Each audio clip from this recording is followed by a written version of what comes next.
Well, welcome everybody to the May 25th, 2022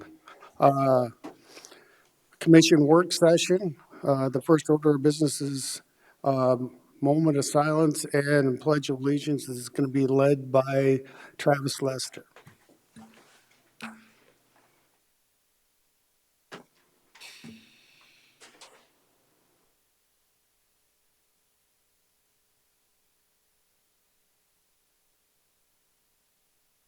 Thank you. I pledge allegiance to the flag of the United States of America and to the republic for which it stands, one nation, under God, indivisible, with liberty and justice for all.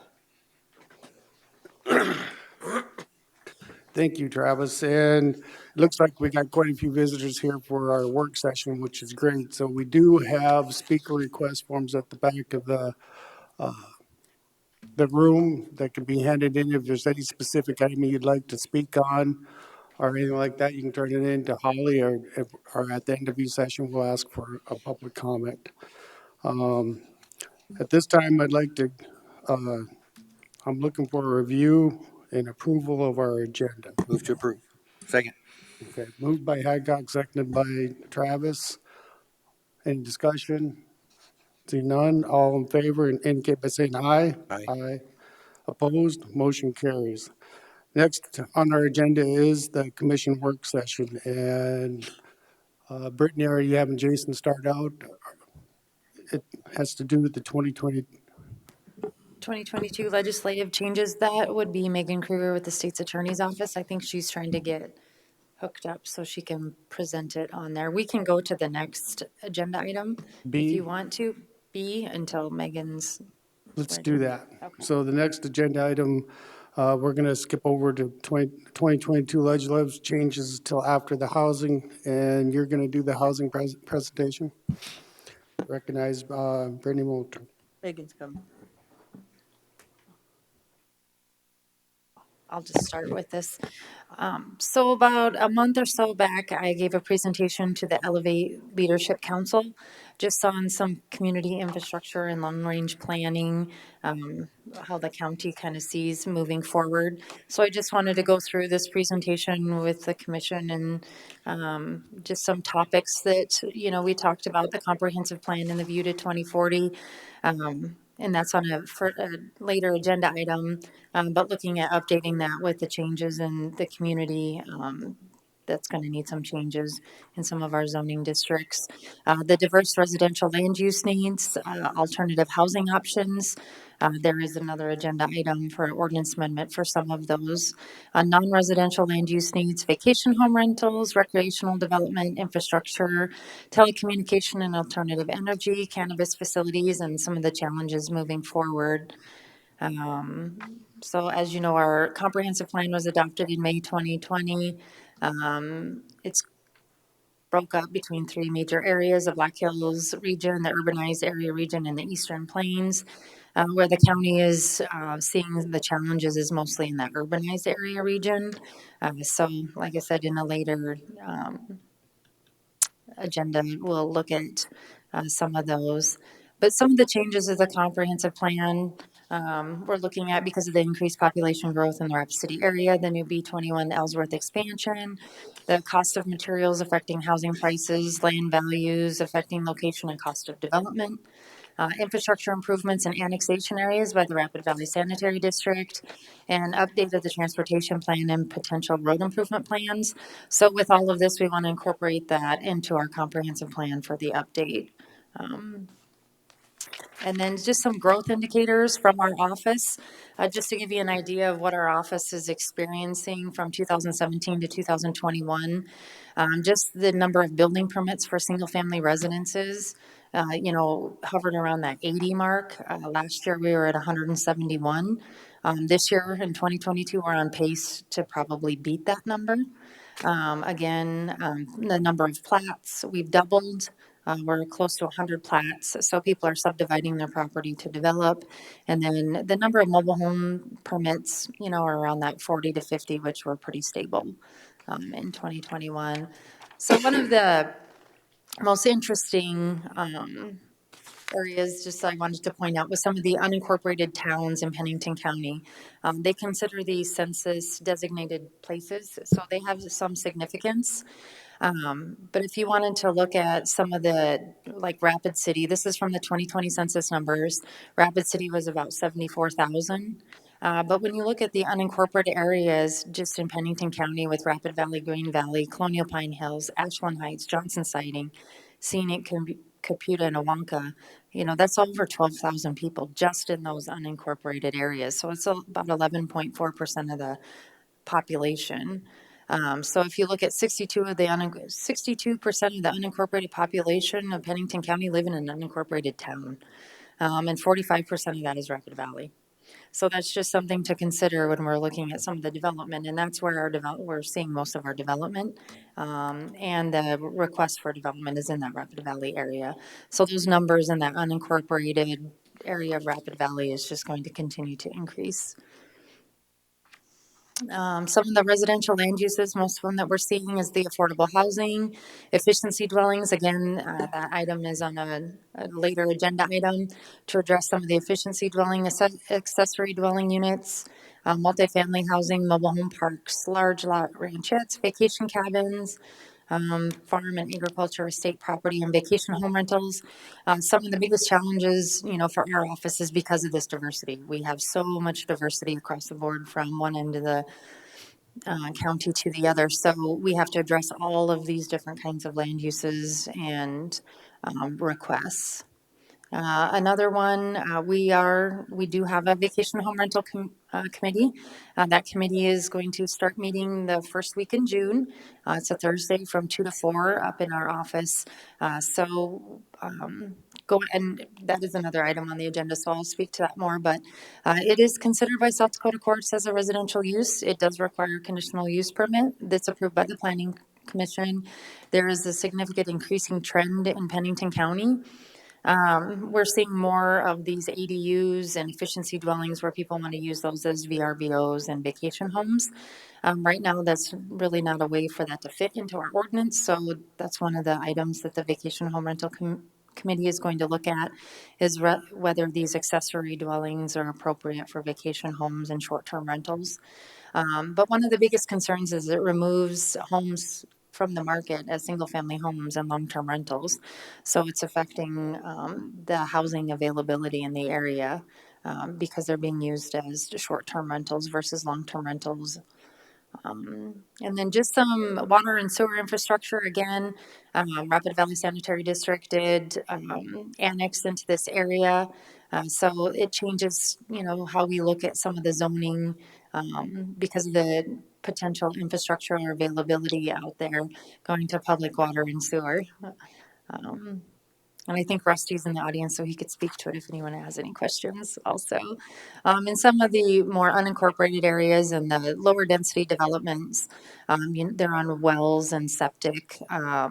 This is Heart Ranch area. They do have a large lagoon system that serves this area. So just to kind of get an idea, of these are general costs. A well is about $50 a foot. So for a 500-foot well, it's about $25,000. Septic systems range from 10 to 15. That's for a very basic conventional system. We're not seeing a whole lot of those anymore. They're getting more complex because of our soil types in some of these areas. The community water systems require a ROTA right from DANR, and the lagoon systems require approval from DANR. Some of the non-residential uses that we're seeing are recreational vehicle parks, event centers and venues, rental cabins and recreational resorts, glamping, wineries and breweries, and hunting resorts. So these are a lot of the residential land uses that we are seeing requests for in the office, in addition to some of the diverse residential requests. We'd had 3 telecommunication towers approved in 2021, which was pretty significant. We usually see one every couple of years. We had 3 just last year. This one was at Three Forks. This was up on Nemo Road, and this is Highway 16. And then alternative energy. We are working with Wild Springs Solar Farm. It's a very large solar farm that's going to be just south of New Underwood. They are actually looking to start construction end of this year, fall 2022, spring 2023. They just finalized most of their permits, so they're starting mobilization. So this construction will start very quickly. It's a 128 megawatt solar development. So some of the road construction and improvements, working with the highway department, they can speak to it later on in another agenda item, but with some transportation planning. Our target areas, we're looking at 1416, Radar Hill Road, Anderson Road north of Longview, Twilight east of Reservoir, and Nemo Road. But just to get an idea of the average construction costs for roads, new construction with curb and gutter about 1.5 million per mile, and existing improved roads to 3 lanes and shoulders is about 300,000 per mile. So just to give you an idea of what the Sheridan Lake Road example, it's 12 miles of construction, 24.5 million. It's a 3-year project, but they've been planning and saving for this project since 2008. So these types of infrastructure improvements are pretty significant, and they take a lot of time and planning. The cannabis facilities, we did approve, or the board did approve 3 dispensaries, 3 cultivation facilities, 2 manufacturing facilities, and 1 testing facility. Currently, we have 1 approved conditional use permit for a cultivation facility. They are working through their water right, getting their water right from DANR for their facility. So once that is approved, the board will see this request for the license. Some of the mining operations, we have hard rock and aggregate mining. Just to give you an idea, we have 51 aggregate mining sites in Pennington County with 17 operators. Our hard rock, right now, we just have exploration sites, so there's no significant hard rock mining in the county as of yet, but we do have a significant number of aggregate sites. And just some of the challenges moving forward that we see, budget constraints, obviously. As you all know, we don't collect sales tax, so that is a challenge with funding some of the infrastructure, the maintenance, drainage costs and improvements of maintenance, commercial development in the 3-mile plating jurisdiction. So those are just some of the things that we see as challenges moving forward with the development in the county. So just moving forward, we see strengthening our partnerships with Box Elder, Rapid City, and Rapid Valley Sanitary District, coordination with Hermosa, Hill City, Keystone, and New Underwood on planning and land uses. So we are working together. So where we see those areas of growth, so our zoning and their plating areas conform. Updating our transportation plan and comprehensive plan concurrently to reflect our current community needs, and strive to lead development instead of reacting to it, and implement some public-private partnerships to facilitate development to meet the needs of our growing community. So that was just kind of an update that we gave to Elevate, and I wanted to present it to this board. So, anyone has any questions? Mr. Chair, Ron Roskinek. let's talk vacation home rentals. Okay. Okay, so what is the only limitation stopping somebody from getting a vacation home rental? Got to be 1 acre or larger, and then other than that, it's, And not in a floodway. and not in a what? In a floodway. Not in a floodway. Yep, they're prohibited in a floodway.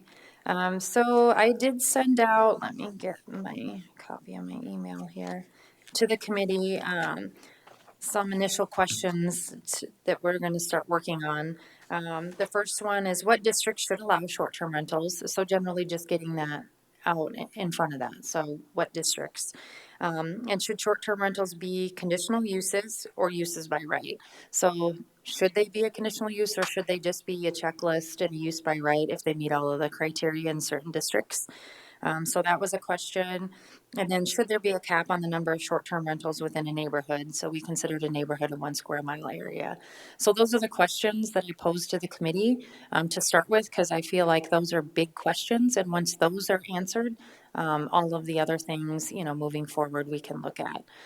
So that's kind of our starting point for our committee, because I think those are important questions to answer. So I'd like to see the county get out of it more so, and to do that, people have to sit there and make sure their covenants they don't want those in their neighborhood, then they have to sit there and put those on their covenances. And right now, a lot of covenances say no business operations, and a vacation home rental is not a business operation according to the state of South Dakota. So I really encourage your department to let people know if you don't want these in your neighborhood, number one, put them in your covenants, then we're out of it. It becomes a civil matter, not something that we have to worry about. Here's a housing study that was done in Hill City. I just got this a couple days ago. Since 2010 to 2021, relative to demographics, ages 0 to 9, there's a 41% drop in that 10 years. Ages 10 to 19, a 60% drop. 20 to 29, 53, 30 to 39, 43. The only increase we saw were in the 50, the 59, 60, 64. So what that's saying is we're losing the younger people in Hill City in that area, and older people are coming in. And older people coming in might not be the ones that are paying the property taxes and sending their kids to school. So I just wanted to share that with you. That's kind of a scary set of numbers. Chairman. Deb? Thank you, Brittany, for this presentation. This is the 2020 census numbers. That's pretty interesting. A lot of eastern South Dakota has got a lot of unincorporated, and most of our Pennington County looks like they're in eastern South Dakota, or eastern Pennington County, South Dakota. Okay, I'm going very good. Yeah, in the And- Rapid Valley and Green Valley area. Yeah. It's interesting, and I don't know why before I didn't really notice all that, maybe because not my district or something, but I don't think so. We never had a lot of development. We had some development out there until we did have development out there. Then you start focusing, maybe that's what the issue is.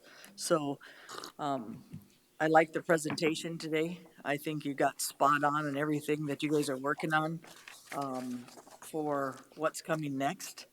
So I appreciate this paper that you presented, and that, like I said, these have been challenges for a while, and your department and your team there have been working diligently on changing many, many ordinances for us. So pretty crazy how much you've had to change in the last couple of years just to keep up with the growth, and I don't think it's going to stop. So love your presentation, and appreciate all you guys have done, because this is spot on right here. Thank you. Mr. Chairman. Recognize Travis. Brittany, thanks for the presentation as well. I have a question. Actually, I have two questions, but the first one will be, when you gave the presentation at Elevate, what was your reaction? What was their feedback on that? Did you take any at that time, or was it just a presentation? But if you opened it for questions, I'd be interested to hear what y'all heard from that group. Sure. Most of the questions just were asking about how we coordinate with the other cities, the plating jurisdictions, and how those partnerships work.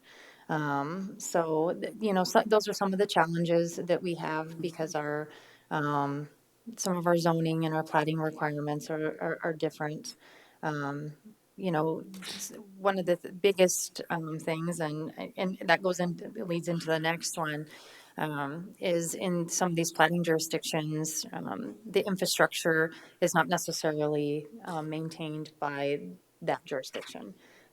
So the water and sewer may be through Rapid Valley Sanitary District, the roads are through our highway department, where neither of those jurisdictions have a lot of say in how that development is developed. So that's some of the challenges that was discussed, so. Thank you. The follow-up question I have is, how do we implement leading in this development process? I'm sure you guys have already started talking about that in the planning office. I just kind of want to know what y'all are thinking about how do we lead development rather than reacting to it. Sure, and that kind of goes down into E and F on the agenda with the transportation study and the commercial development in the valley, and the amendment to the comprehensive plan. So we're looking at amending some of the zoning districts, promoting commercial development along the arterials in the valley, to try to get some of that, growth, with the commercial development. The commercial development too will hopefully incentivize maybe the cities to annex some of those areas to And then looking at the road improvements on Radar Hill Road, Twilight to Reservoir, getting some of those arterials constructed. With those arterials constructed in those types of zoning districts along there, hopefully then developers know where we would like to see the growth happen. Because those districts are already there. The future land use already shows that, so. Okay, thank you. Brittany, I'd like to say that thank you for your department for, doing these work sessions. And I think this presentation is an excellent example. You showed it to Elevate, and we have many people here today that probably had never seen this, and now they know the direction that your department and the county would like to go, and you're looking for feedback from us also. But that wouldn't have started without these work sessions, and I really appreciate you stepping up these last couple of years and looking towards the future. So I appreciate that. With that, I'll ask, is there anybody in the audience that has any questions or comments? Mr. Chair, Ron Roskinek. last evening, Jim Skull was the guest speaker at this meeting that I attended, and he, that last page where you say moving forward, he strongly encouraged strengthening the relationships between Rapid Valley and Box Elder, and Rapid Valley and Rapid City, and Rapid City and Box Elder. So that's a good point, because we really need to do that going forward, because we're all going to have skin in the game, and we're going to have to work together to have the progress that we're going to need to achieve. Yeah. And Brittany, you've sat down with Box Elder and some of these other entities that he discussed before. So. Yes, we've sat down with Box Elder and Rapid City, so we are working towards trying to find some common ground. Like I said, with updating our comprehensive plan, I think that will help, so we have that, vision. I actually have also talked to Hill City about working with them on their areas around where they see development around their community too. So we're, on the same page as far as, because those areas still, even though they may not have the plating jurisdiction now, they may eventually be annexed to areas. So working with them to see where they see. Chairman. So bottom line is, it's good to say economic development and move forward, but there's a lot of pieces and parts, and Brittany's shown us today that it's not that easy just to say, oh, this is a great idea, let's move forward. A lot of people forget there's infrastructure and transportation and everything that incorporates that, and our planning department is way ahead on that. So they have been. But now, like I said, we're kind of moving out a little bit further than we were going to in the first place, but we're trying to move that into something that will actually be more positive for the future on getting some commercial and different things. So I believe we're going in the right direction. I think the best thing that ever happened is we did get some growth out there for us to all wake up to the reality of infrastructure. Thank God for Rusty, and he's kind of ahead of some of that game. Very efficient, very effective, and then working with our planning department, hopefully we can get that regional, and we can get some cooperation, like you said, with Box Elder, and they've been real good with us. Rapid City, getting better relations. They've done some positive things, but we just need to get a little bit closer to it. I think once that happens, that economic development, that housing, if we can get all that infrastructure together, it goes boom after that. That's what I believe. We already know that from things we've done before. Mr. LaCroix just putting in infrastructure in Rapid City in different areas when we were on the council. So,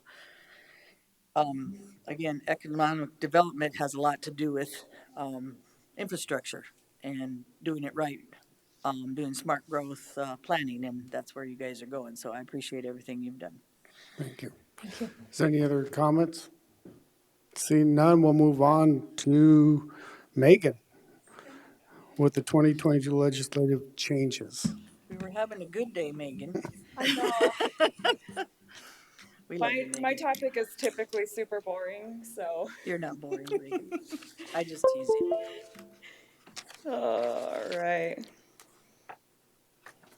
So I pulled some of the newest laws that I thought were the most interesting in 2022, specifically to planning. At the very end, I've got a great deal of other House bills and Senate bills that I thought that you all would find interesting and you can look at your own time. But as far as planning goes, these were the legislation that I saw that the South Dakota legislature had passed this year that was most relevant to planning and zoning. Chairman, may I ask Megan a question? Do you have a PowerPoint on this? Yes, I do. I mean, not PowerPoint, paper. No, I don't. No, but I can send you the PowerPoint afterwards so that Yeah, way you guys can that'd have be a copy good, of because, it. yeah, we Yeah. don't have it in our packet. Thank you, Miss Megan. So, HB 1043, which is codified in Chapter 3625, it changed a number of requirements for renewal and licensing for plumbers. This is mostly for your information because the state really manages plumbing and electrical. There's another one that they changed for electricians. But it's interesting for the county to know because a lot of times we have to work with the state in making sure that houses are, basically up to par in the county. So they changed 362519 and 24 and 32, and they added a new section to the chapter. So in 362519, if you look at the screen, it shows the strikeouts and then what they added. So they struck out of the application for licensing. They took out a license issued under this section expires on December 31st and may be renewed no later than immediately following January 31st. And you'll see in one of these later ones that they changed some of these applicable timeframes. In 362524, they added that the commission shall promulgate rules pursuant to Chapter 126 on fees. And they changed some of the fee scheduling, how it was paid, when it has to be paid. And then a fun thing that they took out that I find pretty interesting, that very last sentence where it says, no person may renew an apprentice license or once the person has accumulated 7,600 hours of experience. They took that out completely. So they basically made it so that way somebody that's under the apprenticeship can kind of keep going that way for pretty much indefinitely. I'm not aware of anything else in these chapters that restricts that. So they've added some changes to continuing education, and that's for the updated for licensing periods, and that's in 362532. And then they added a new section under 3625. So all of this language that you're seeing here will be a completely new statute. So they changed that the license expires annually on the following dates, and then they basically divided it up for a plumber contractor or a plumber December 31st, and for water conditioning contractor, and then it lists a bunch of people June 13th.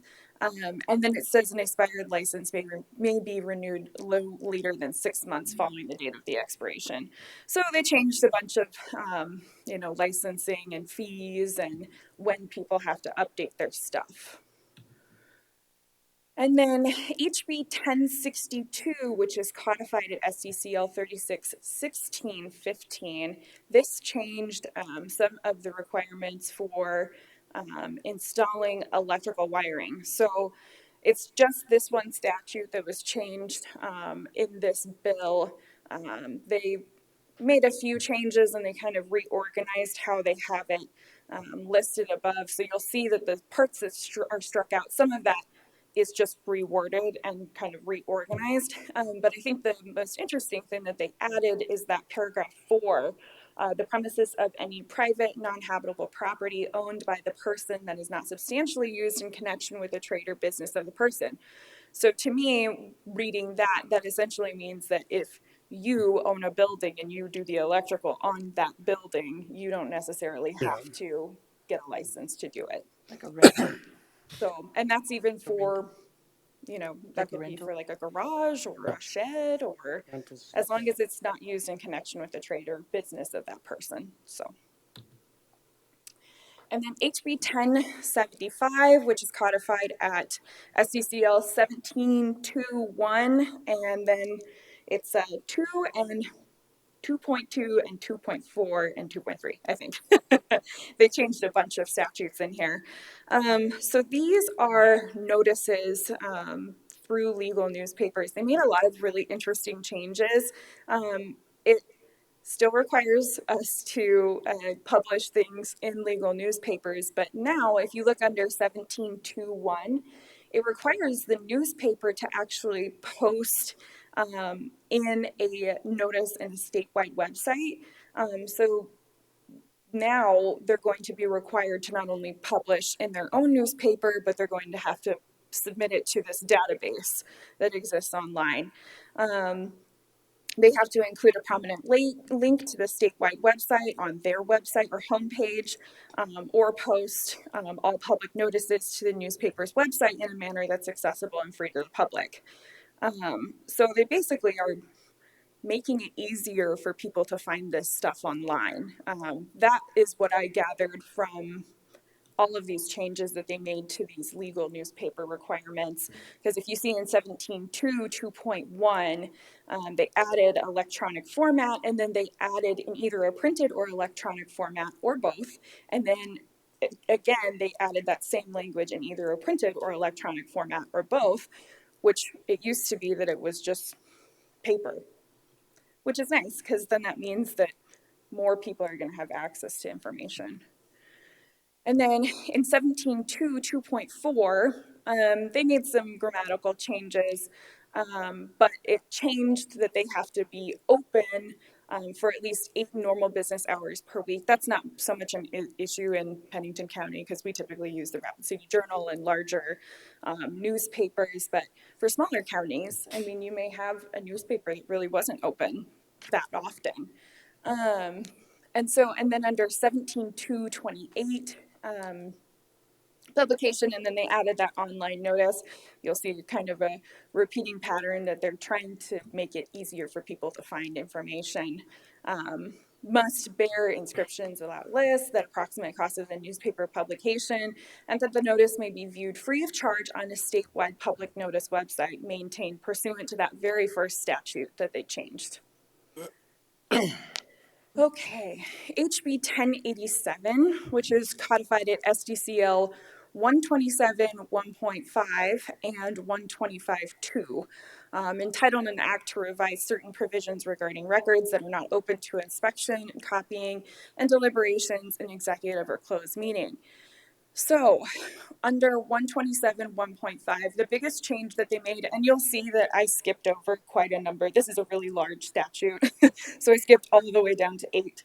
That's the only change that they've made in there. Instead of it saying computer, now it says cybersecurity plans, computers, communication network, schema, passwords. So it expanded the definition of things that are not open to public inspection and copying. And typically that's Tracy Dallison-Decker in my office that reviews those records requests and determines whether and what will be turned over by the county based on these statutory requirements. So interesting change as far as that, but for you guys, a really huge change. So this is the executive closed meeting statute. You know, typically, you guys know this, and I know you do, you know, we can talk about pending litigation, we can talk about filing litigation, personnel matters, contract matters. Well, they took out this listed in subdivisions 127 1.58 and 127 1.517. Those are the provisions on what's open to public record and not, and they recodified all of that underneath of this specific statute, specifically listing out all of the things, and they changed some of this stuff. So now to me, it's very clear that all of these things, and there's even another page of it, and we'll go to the second page, you know, A through, you know, however many there are, we can speak about all of these things in executive session. I'm wondering if I can move this little thing so you guys can see it there. So now it's going to be able to, we're going to be able to talk about information pertaining to the protection of the public or private property, any person on or within public or private property specific to any vulnerable assets or response plans intended to prevent or mitigate criminal acts, emergency management or response, public safety information that would create a substantial likelihood of endangering public safety or property if disclosed, cybersecurity plans, computers, communications network schema, passwords, other user identification names, guard schedules, lock combinations, any blueprints, building plans, infrastructure records regarding any building or facility that would expose or create vulnerability through disclosure of the location, configuration, or security of critical systems of the building or facility, and any emergency or disaster response plans or protocols, safety or security audits or reviews, or lists of emergency or disaster responses personnel or material, any location or listing of weapons, ammunition, nuclear, chemical, or biological agents, or other military or law enforcement equipment or personnel. And frankly, we can talk about all this stuff, right? But as you guys know, we still have to make the decision on the record. So essentially, all of those matters have now been added to items that can be talked about in executive session, but the ultimate decision on whatever might be in front of the board still has to be decided in an open public meeting like it always has to be. So HB 1197, which is codified at SDCL 11915, it's an act to include certain costs as project costs for tax increment financing districts. And they included now in the capital costs, the clearing over excavation and grading of land, including use of engineered fill and soil compaction. So that'll change some of the calculations when we do TIF districts. I'm not going to profess to be an expert on TIFs at all, but I know that it'll change some of the math. So it'll change some of the costs that can be included as capital costs. SB 90, which is codified at SDCL 1110, it's chapter 1110. Number of changes made here, entitled an act to revise certain provisions regarding local building codes. 1110.5 and 1110.6 were amended, and then 2 new sections were added to the chapter. So under 1110.5, which this is the statute that we fall under because we do have building codes now, they changed and added.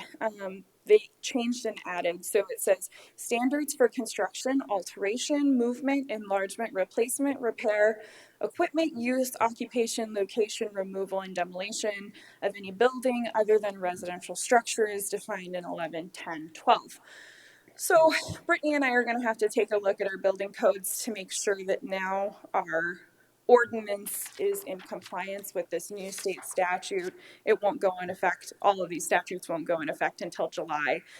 So we're going to take a look at our building codes and make sure that our building codes are in line with this new statute. And they did a little bit of changing. This doesn't matter so much for us because we do have building codes now.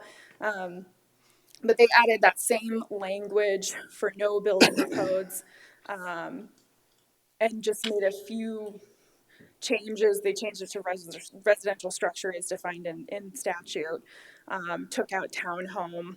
But for the most part, this doesn't really apply to us anymore because we do have building codes.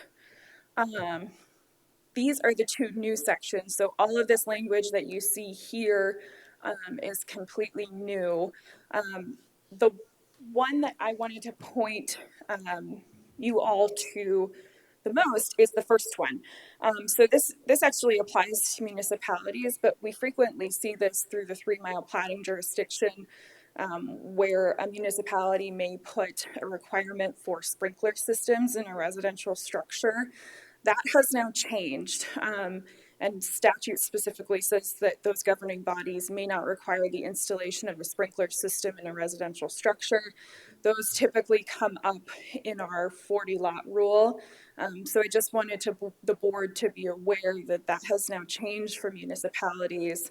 And I think that it would be very hard pressed for them to require something like that now that this statute has been passed. And that will, as I said, start July 1. They also added another chapter or statute, which basically talks about they're creating a board of technical professions, and they're going to take a look at all the building code requirements and offer recommendations for legislation and all that kind of stuff. Okay, SB 138, which is codified at STCL 718A16. This is an act to clarify provisions relating to the filing of a petition to refer an ordinance or resolution. I'd like to give a shout out to Jay and Tracy because they actually spearheaded fixing this statute because it was super confusing before, and now it's really clear. So we don't have to guess, when the auditor has their 20 days and when everything has to be done, because now it's really clear. So it was changed. A petition to refer an ordinance or resolution subject to referendum may be filed with the auditor within 20 days after publication of the ordinance or resolution in the last to publish official county newspaper. So before, we had 20 days after its publication, and there was always the question of, okay, well, which publication? And when the publication ends or at the beginning of the publication, it was always really confusing. So now it's clear. It says publication of the ordinance or resolution in the last official county newspaper. So it's the last. So that 20 days starts at the end. And then just a few other clarifying language was added in there. So this is the part where I have just listed some of the House bills and Senate bills that were signed into law that I think would be interesting for you guys to look at if you'd like me to pull all of these House bills and Senate bills and have Holly send you a copy of all of them so you can read through them. I think that they would be interesting. A lot of property tax changes this year, a lot. HB 1001 revised the freeze on assessments for dwelling of disabled and senior citizens. 1011 revised the application process for the erection of tax on dwellings owned by paraplegics. 1014 made appropriation to fund tax refunds for elderly persons and persons with disability and to declare an emergency. 1083 provided a partial property tax exemption for the surviving spouses of certain veterans. 1284 increased household income thresholds for a paraplegic tax reduction. 1325 revised the classification of agricultural land according to soil type, and SB 162 revised the discretionary formula for reduced tax of new structures and residential properties. So a lot of property tax changes this year. Some notable appropriations and grants that I noticed that the state had made. They had made an appropriation for housing infrastructure loans and grants, clarified certain provisions of the Rural Access Infrastructure Improvement Grant Program, and made an appropriation to the Rural Access Infrastructure Funds and to declare an emergency. Those were ones that I saw that related to monies being made available for rural infrastructure and housing infrastructure in general, which we all know our county has a lot of both. So there was a legal holiday change. I think all of you guys are aware. County redistricting, that changed again this year. And I think it changes every year. They update it every year. Notable highway changes. HB 1156 revised provisions regarding weed removal along highways, and that's not so much for the highway department as so much as it is for the property owners that are next to the highways. So interesting, I will send that to you guys. SB 29 authorized highway maintenance vehicles to operate at less than the posted minimum speed on highways. And SB 91 revised provisions regarding the use of certain lights by county highway department authorized vehicles. And that is what I have. Wow. Hopefully it Megan, wasn't too painful. I made the mistake of not having, I forget we're being videoed for YouTube. You need to identify yourself and your position. Oh, I'm so sorry. Megan Kruger with the State's Attorney's Office. Thank you, Megan. Any questions for Megan? Mr. Chair, relative to the House bills on taxation, can you give us printouts of each one of those bills? Yeah, absolutely. Yeah. Okay, thank you. And I'll send you what is in here where it shows the changes, because online with the South Dakota legislature, they don't usually do the red lines. I have to pull these from Westlaw, so I'll pull the red lines so that way you guys can see what actually changed. Otherwise, it's a little confusing. Thank you, Megan. So, Thank you. I know personally, Holly's in there listening, you know, if you get those printed out and keep them back in our area, because I have a habit of, if it's emailed, I lose them through all my emails and set them off. So if they're here, then it's good reference for all the commissioners to come in and look at. yeah, and I know that Holly, she typically will print off any stuff that I send and keep it in her own little secret folder, so. Nice. Any questions for Megan? No, thank you for all your work, Miss Megan. Yeah, thanks, guys. Thanks, Megan. No questions from the audience? Rusty, did you have something? I'll try not to forget, but please identify yourself when you're. Good morning, Commissioners. Rusty Schmidt, General Manager for Rapid Valley Sanitary District. I'm just a brief update on adding on to what Brittany's already explained to you. Other than this, moving forward on these projects we know we have before us on the tanks and water mains and wells and for our future and the regionalization of the area. The district did attend a water board meeting in Pierre on the 4th and requested just under 2 billion gallons of acre feet of water from the Missouri River. So that was approved and allocated to us. So that is a huge step as for the future of our whole area and regionalization once, of course, the Missouri River gets this direction. So it's a very key project to be pushed on. But another 2 billion gallons annually to add into the whole pot to assist everybody in the regionalization of Box Elder, Rapid City, and the surrounding area. So just wanted to update you on that. Thanks, and I think you sent an email earlier yesterday. Today, I did, yeah. So I got that, and I think the rest of the commissioners did too. Somebody, Ms. Hadcock has a question for you. So appropriation and grants, do you go through the state to look for any of those grants and stuff for infrastructure, Rusty, that Megan had just talked about today? Or is that something new that they're doing? I'm sorry. On the appropriation and grants Yep. on 1030, I think it was 1033 or 1070 or 1306. Do you look for any of those grants or appropriations for infrastructure through the state? Yes.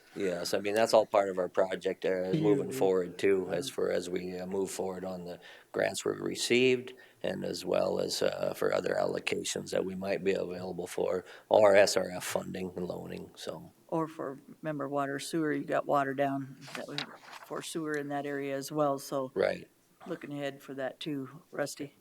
Yeah, and then the whole area of this location of and rezoning and stuff, I mean, with this project that we just recently annexed, this location, I mean, this will provide the infrastructure again and them locations for future looping and extensions going east and within our district boundaries, and so. Thank you, Rusty. Any further questions for Rusty? All right, thank you. Thanks, Rusty. Next, we'll be moving on to the 3 mile platting jurisdiction. And Brittany, is it you or Jason? Me. When's Jason coming up? I got to put him down.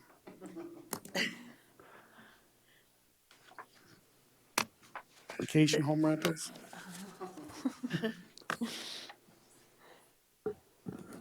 So Brittany Molitor, Planning Director, just the 3 mile platting jurisdictions, just so the board is aware, there's 3 mile platting jurisdictions. Actually, New Underwood has a 3 mile platting jurisdiction. Box Elder has a 3 mile platting jurisdiction, and Rapid City has a 3 mile platting jurisdiction. I have been approached by Hill City. They're potentially looking at doing a platting jurisdiction outside of their boundaries. And we've also been approached by Hermosa. So all of those areas are looking at those platting jurisdictions. Some of the concerns that the county sees, and I've voiced them before, is, especially in the Rapid Valley area where the plating jurisdiction doesn't provide the infrastructure. So it's the Rapid Valley Sanitary District and our highway department. So staff and I know leadership are continuing to try to work through those concerns and trying to find a common ground with those. Chairman, So. Ms. Hadcock? do you have something first, Lloyd? No. So, being in the city before and then county, it creates a lot of issues, having 3 mile plating jurisdiction, so people adding to those in the different areas, gives me concern. Again, because what happens if it's 3 mile and we're being cooperative, it works good, and one knows what the other one is doing, it makes huge sense. So, city's not trying to do anything to the county, county's not trying to do anything to the city, but in the long run, it does. Because you cannot put city infrastructure in county, areas without the infrastructure to support it, and that's what we're finding our biggest challenge is. So having it in the other areas, depending, hopefully they learn from us, that, I don't know if we need a joint jurisdiction or something where we have planning commissioners on each side or something, because, it's gonna keep causing some major issues for the county and the city if they don't cooperate, because now we've got some huge growth coming. So bottom line is, I don't know how we get together or if you've been working on that, Brittany. We've tried before. They said they would cooperate the city with us and we'd move forward, but never got back to us. So not trying to beat up the city. What I'm trying to do is protect the county from the infrastructure that's coming that we can't support. So I don't know what we can do about it, but them being able to plant stuff, I'll keep saying it's driving me absolutely nuts.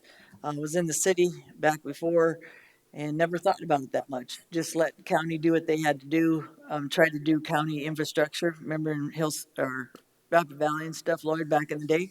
So we wouldn't disrupt by putting, and I remember saying it, curb gutter sidewalk into drainage ditches, transportation areas where we're having major growth and there's not enough transportation or no bus services or anything out there. So we're getting more and more schools that are coming out in Rapid Valley and the surrounding areas. Those are some major issues for plating jurisdictions, let alone all those things that include infrastructure in those 3 miles. So I don't know what the solution is, but it's got to be done soon, because we're going to keep making the same mistakes over and over again. And it's not a purposeful mistake in one sense. It's somehow having to cooperate with the city in order to make sure those jurisdictions are taken care of, or do some compromise, because of the drainage areas are our biggest issue right now. We're getting flooded out all over in those 4 basins that we have coming our way, eastern South Dakota. So I don't know if I'd encourage people to do 3 mile jurisdictions at this point, just from seeing what happened with what's happening in our infrastructure areas in the 3 mile jurisdiction right now. Thanks, Deb. Megan, looks like you have something. I'm Megan Kruger with the state's attorney's office. I was just going to pull up the statute so that way everybody's aware of where that authority comes from. There's a number of statutes that deal with, oops, wrong one. So, Chairman, I have a question. Deb. So, in our infinite wisdom, since is it through the state, Miss Megan? Yeah, so it's, I'm pulling up the language here.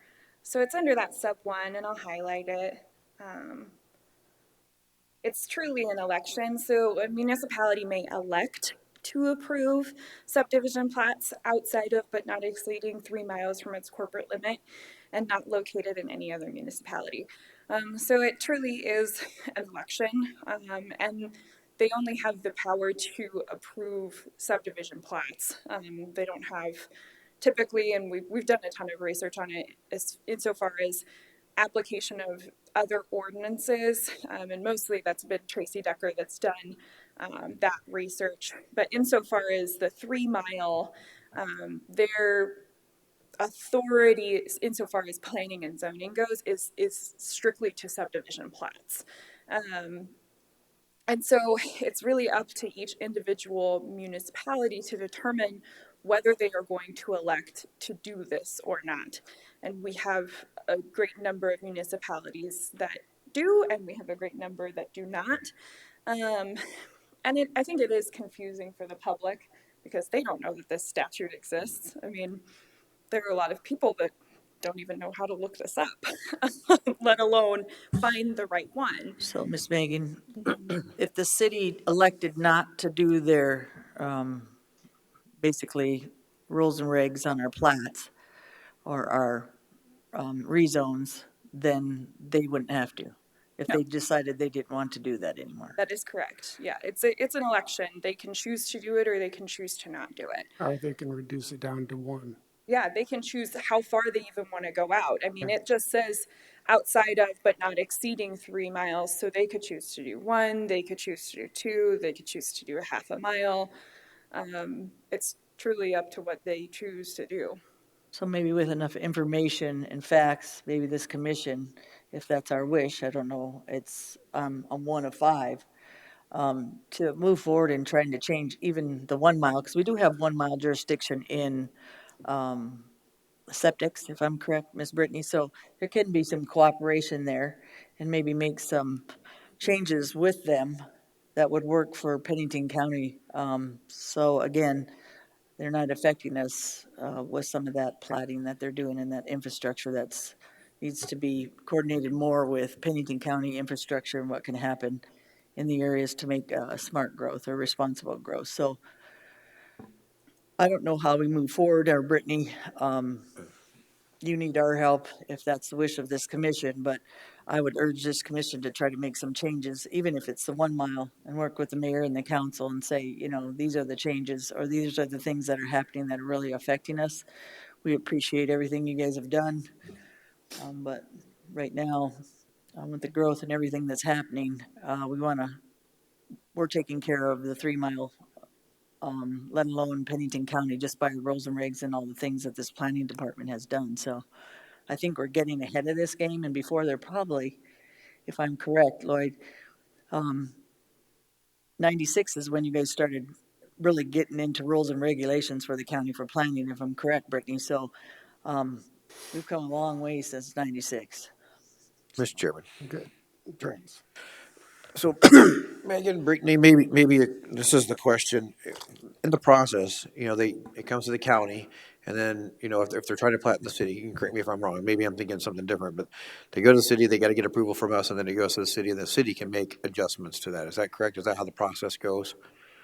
So they can submit a plat with the city. It still has to meet our zoning requirements, so Right. for the lot size. So they still come to us, we approve it, and then it goes to the city for final approval. Is that how the process works?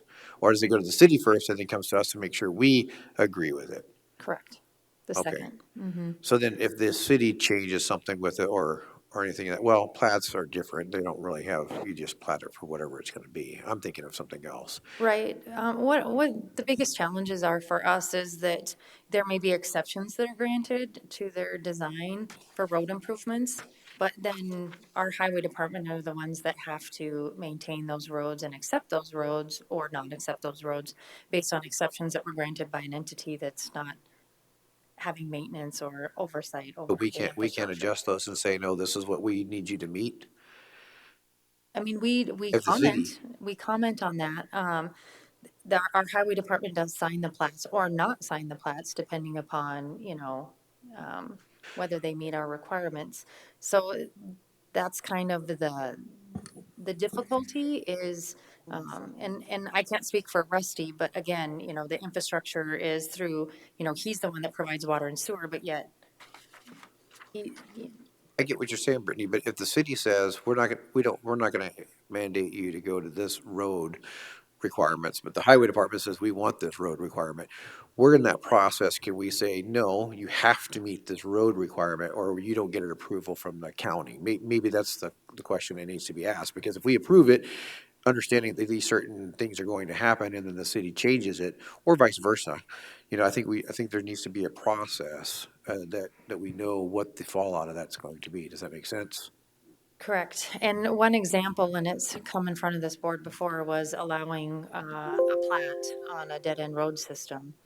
And they granted the exception, this board did not. So then who wins in that? Who gets who's the overall arching authority to say yes or no? So we don't issue the building permit because the board didn't approve the authority to do that. But that's one example where, it's frustrating for the person that's the landowner. Applicant, yeah. Because they're, Getting between, tossed back and forth between between the political German. entities. Sorry, I just want to make sure everybody gets a chance to that's speak. good. Does anybody, okay.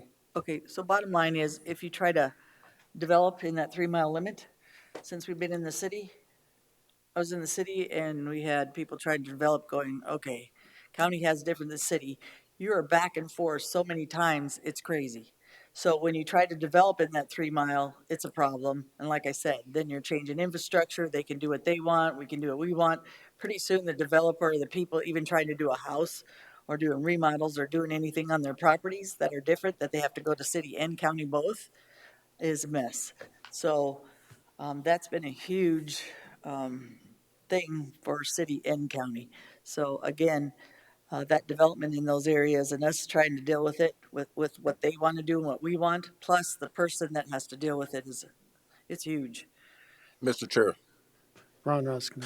it should be noted that in the last year, 2 years, that we've encouraged meetings with the mayor of Rapid City, Box Elder, and the 2 members of the commission. And those meetings used to be just the mayor and commissioners. Well, the last 2 meetings, we've brought in our planning and zoning department, Rapid City's planning and zoning department. I think we brought in Rapid City's Public Works, and we brought in our highway department. So we are working together. And in the last meeting that we had, I thought it was very encouraging because we found issues relative to the plating in the 3-mile jurisdiction, and both departments agreed to work together and get some of this stuff ironed out. So I think we're in the process of doing a better relationship between the county and the city relative to 3-mile plating. Okay. I'll just tap on that. I think it's been a topic for quite a while, and I think it's probably moving forward. I mean, the open, honest discussions are moving a lot forward now than they probably ever have been. So I think the encouraging, I think Deb's right. I mean, but I also think there's some things that need to be worked on to be able to reduce it down to like the 1-mile one. Because it is difficult, as you've said. I mean, South Valley Drive is the prime example. They were supposed to put in curb and gutter, and that's what they wanted, but the city council waived that requirement. So then, because they see the rest of the road as county standard, so that's why they waived it. And those are some things I think we got to work out. And I think, and Brittany, I think you've sat in those meetings, and so I think you're working with that relationship and find out what both entities need to be able to come to the common goal. So, Right, and I think, with the plating jurisdictions, typically those areas are annexed after they're platted. That's not happening now. So now we're having this, Rapid Valley is the prime example, this very urban development in the county, because it's not getting annexed. So that's one of the things with encouraging some commercial development and things like that. So it is, some incentive to look at those areas. Because we don't have the infrastructure abilities, we don't have the personnel, the staff, and to maintain, urban type development. And that's essentially and Joe can speak more to that. But that's essentially what we're doing in those areas. so I think we've identified this as a hot topic. Right? Okay. Very hot, Lloyd.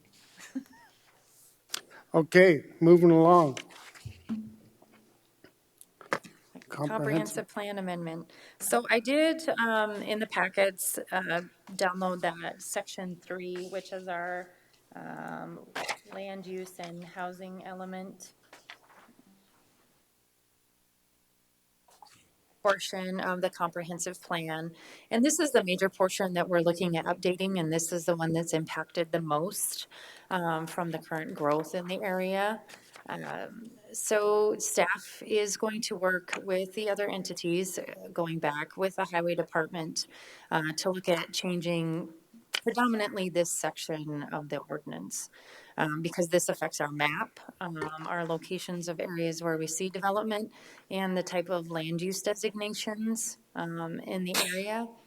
One of the designations, these are the three that seem to be the ones of concern that come up in most cases, and that's the low-density residential, the suburban residential, and the urban residential.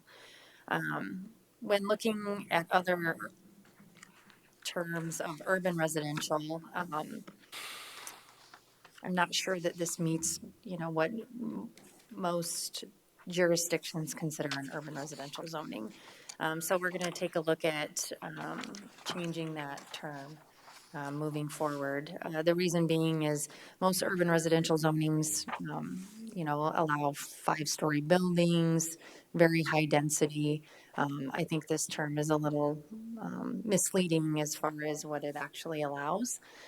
So we're going to look at making some of those changes in there to that. And then actually for these zoning districts requiring public facilities. So when the board is looking at these rezone requests in these areas or looking at our future land use, that if the infrastructure is not available or not there, then it just doesn't meet the zoning requirements. So those are some of the things that we're looking at making changes in our comprehensive plan, just so the public is aware, the developers are aware, and staff is aware moving forward of what the criteria is for these types of zoning districts.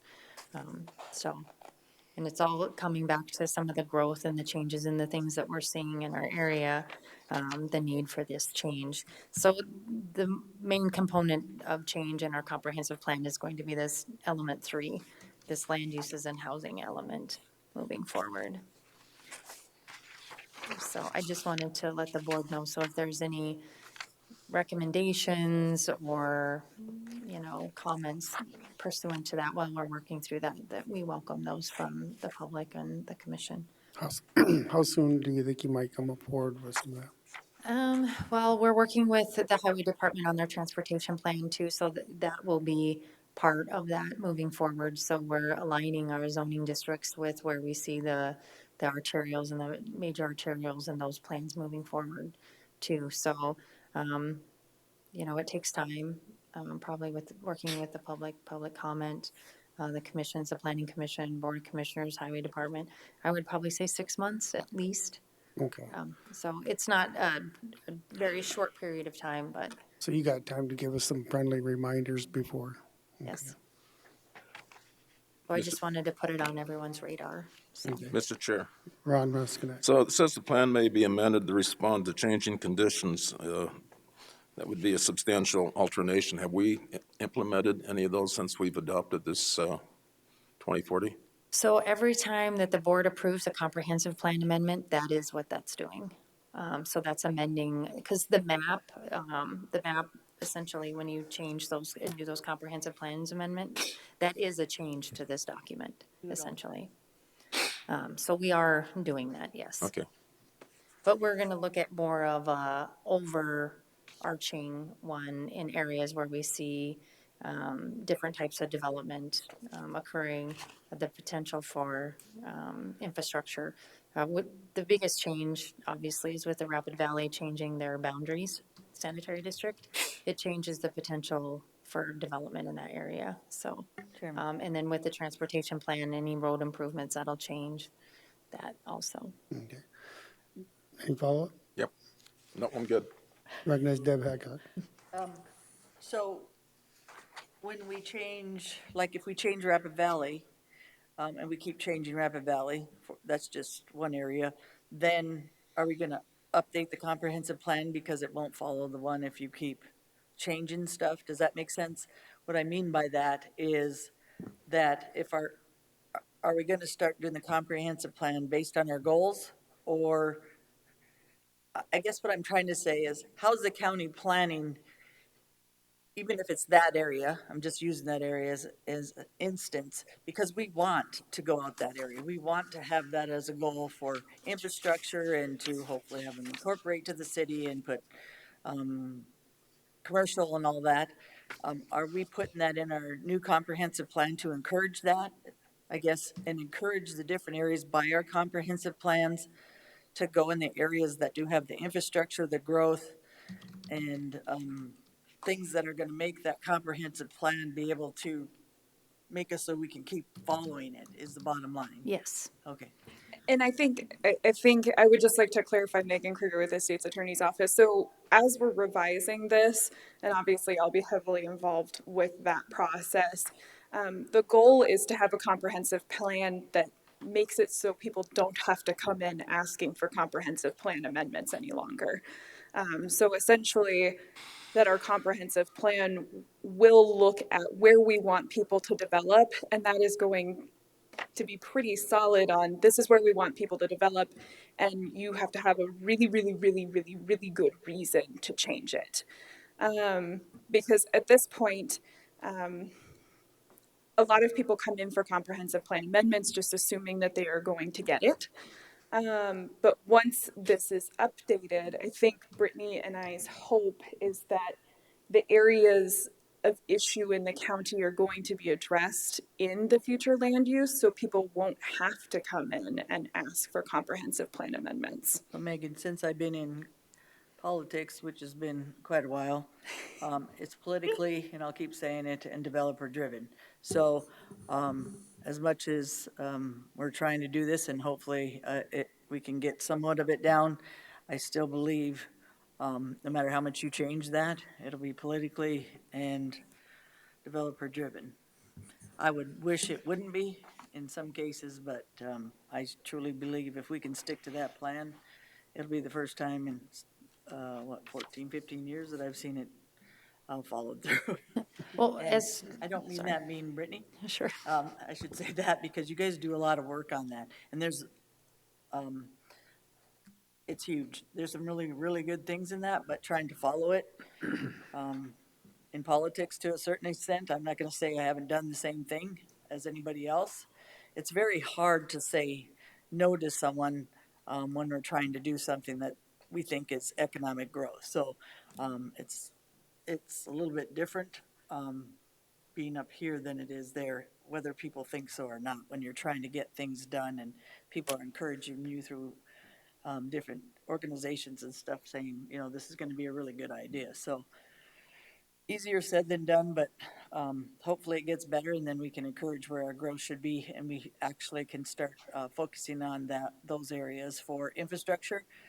That way people really know, and it would save them money in the long run to have that infrastructure in to move their developments where they need to go as well. So Thanks. Any further questions? I just have a couple comments. Okay. When staff looks at our comprehensive plan, we're seeing far too many comprehensive plan amendments. So that's a trigger for us to know that these areas that people want to change. So we're going to look at those and make those changes so people don't have to go through that also. So we're following what people want to do essentially at the same time. Because when this was done, obviously, the growth was totally different than what we're seeing right now. So we're trying to make it actually facilitate and align with what we're actually seeing in the areas and the desires for areas of growth, so. Okay. Mr. Chair, Ron Russell. one more question. Can you go on how's it said for unincorporated areas within 1 mile of Rapid City municipal area, connections to sanitary sewer service are required. Can you explain how that works? Under the state administrative rules, it states if a provider, so it could be Rapid Valley Sanitary District, it could be Box Elder, it could be Rapid City. If you're within 400 feet of a sewer system, they can require you to connect. So that's what that is. Okay. And the 1 mile jurisdiction for the on-site wastewater treatment systems, the original purpose behind that was that's the areas that they intended to see to be sewered. Those were where they saw their capital projects moving forward. So, that they could enforce those 400 feet and things like that in those areas. So that was the rationale for that 1 mile jurisdiction, because that's where they saw their growth and their expansion of their infrastructure. Okay. Next, you got transportation study. I'm gonna, just for informational, we got about 4 more items, and then I'd like to have a 10-minute break. Okay. Just put it out there so the audience will know we got about 4 more items before we get into our hearings and ordinance amendments. Just before that, it's a good time to take a break. Well, Joe and Sean have, oh, there he is. Joe's Oh, here. he can. They heard.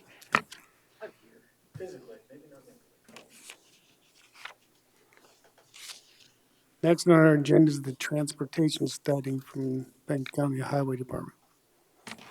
Good morning, Commission. Joe Miller, Pennington County Highway Department.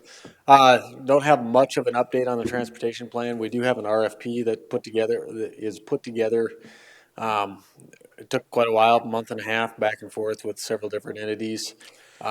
Looking at our budget, with the increasing cost of a lot of things, we've elected to maybe hold off and maybe put those RFPs out later this fall for start in 2023.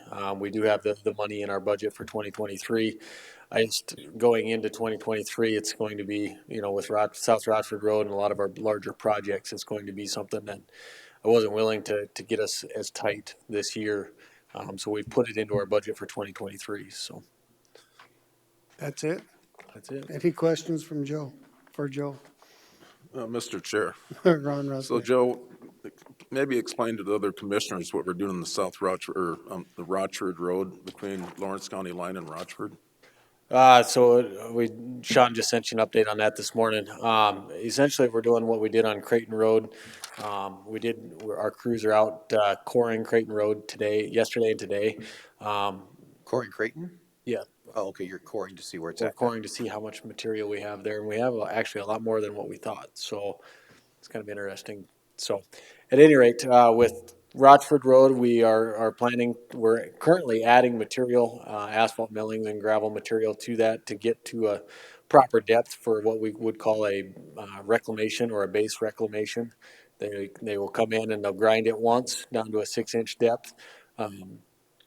And then they'll lay that back, and then they'll come back and grind it again, and then they'll inject a product called base 1 stabilization, and it turns that road into almost a concrete type surface. They've done this successfully down in Custer County. Fall River County's done it. There's several different counties throughout the state that have tried this. So Rockford is going to be an interesting test due to the frost heaves that are in it, and the cycles that it gets up there. So it'll be an interesting type deal.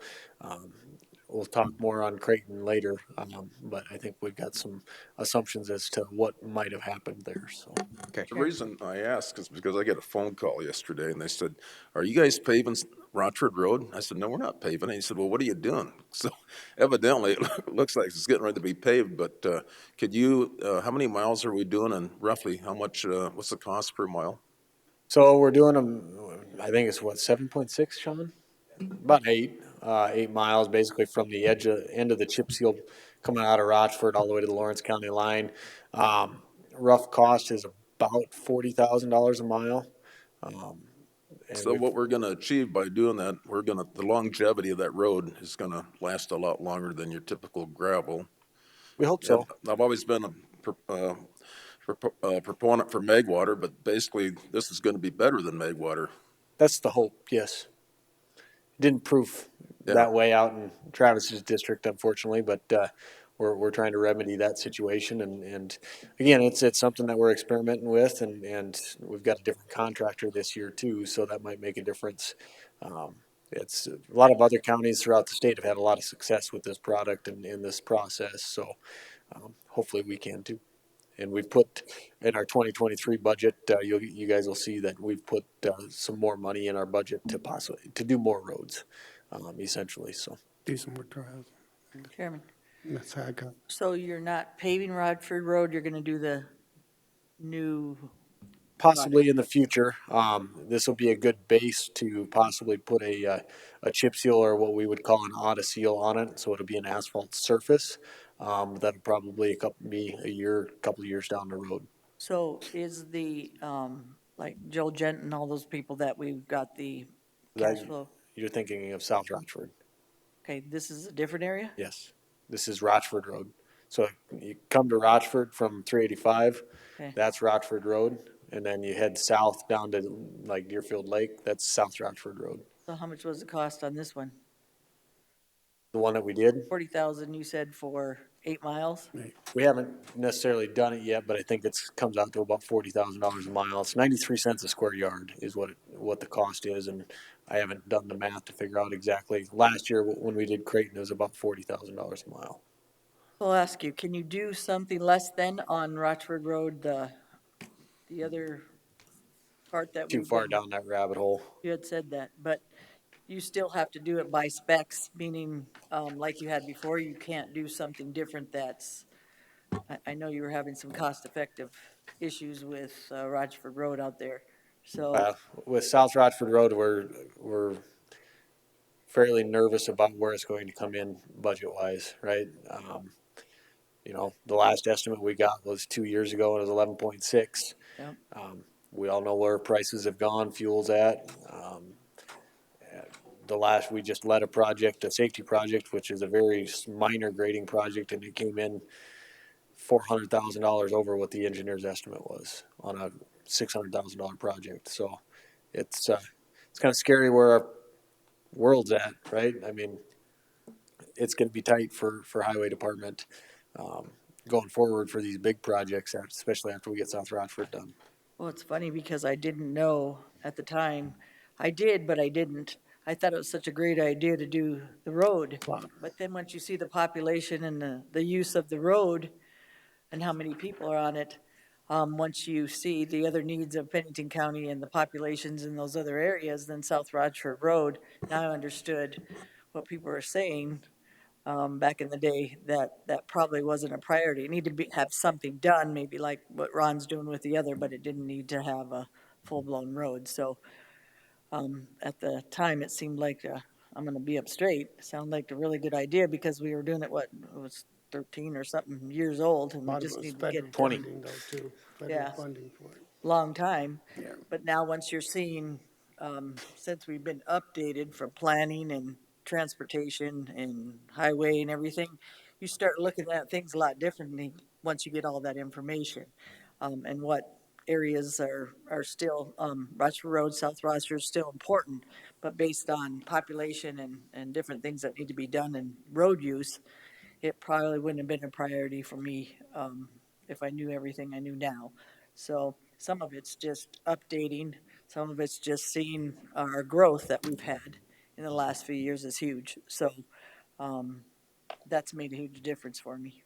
Yeah, I mean, project started in 2004, so a lot has changed since 2004. And what was originally about an $8 to $9 million project that was going to be covered completely with federal funds is now, it'll cost the county probably, we're taking out loan and using our STB funds. It'll basically the county's footing the bill for the entire thing at this point. So. Well, look at the last 4 or 5 years, the technology we have now, the different ways you can do the roads. I mean, everything has changed in a certain extent that they're updating and making more efficient, effective ways to do things instead of paving. So, thank you, Joe.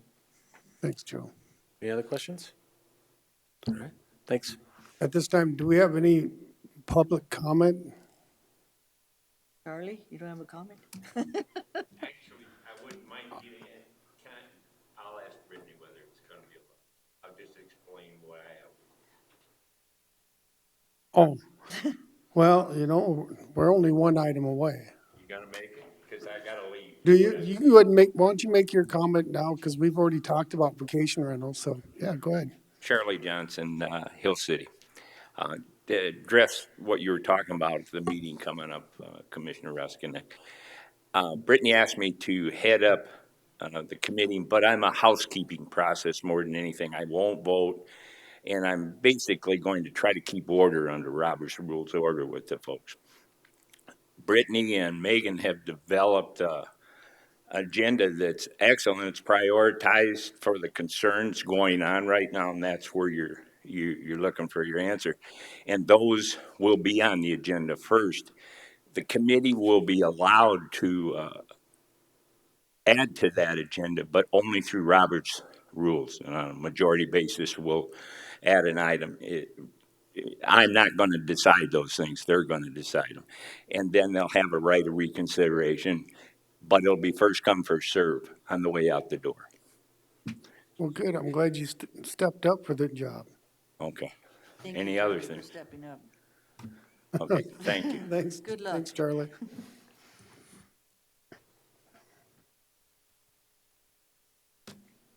Next, we have commercial development in Rapid Valley.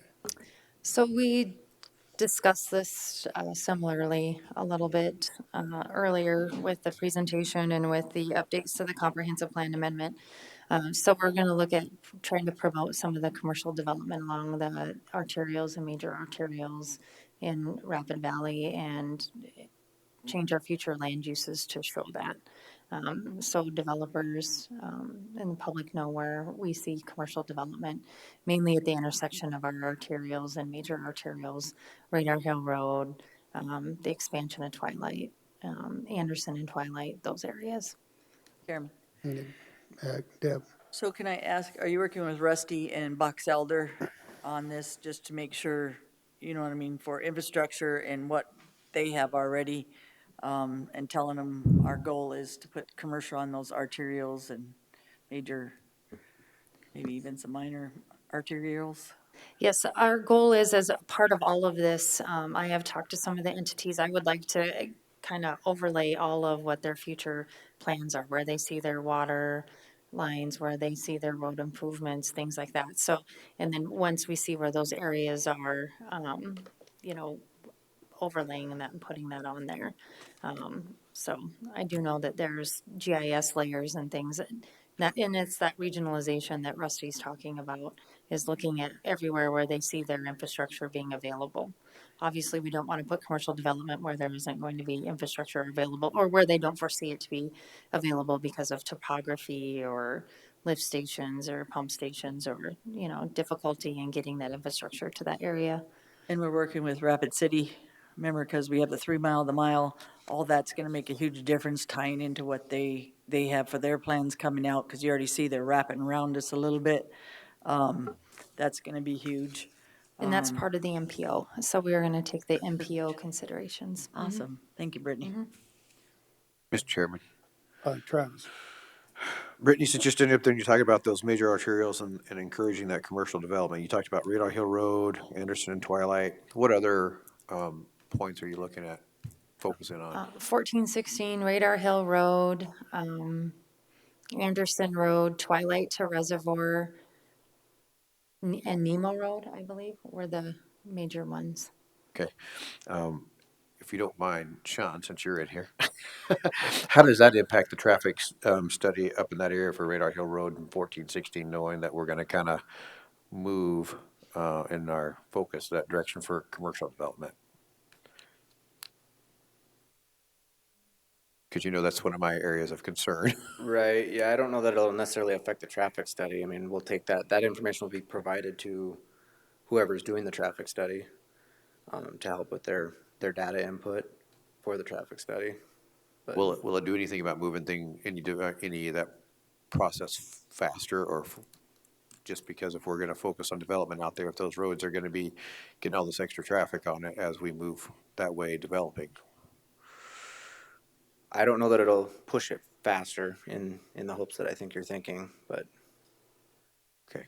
I mean, that data is obviously important to the engineer that's going to do the traffic study to help push that along. Right, for the study. Now, what if it comes back and we need to do road construction on that? Will this kind of encourage moving faster in that area, or? It could. Okay. And Sean, just identify yourself for the All right. record. Sean Smith, Pennington County Highway Department. Thanks.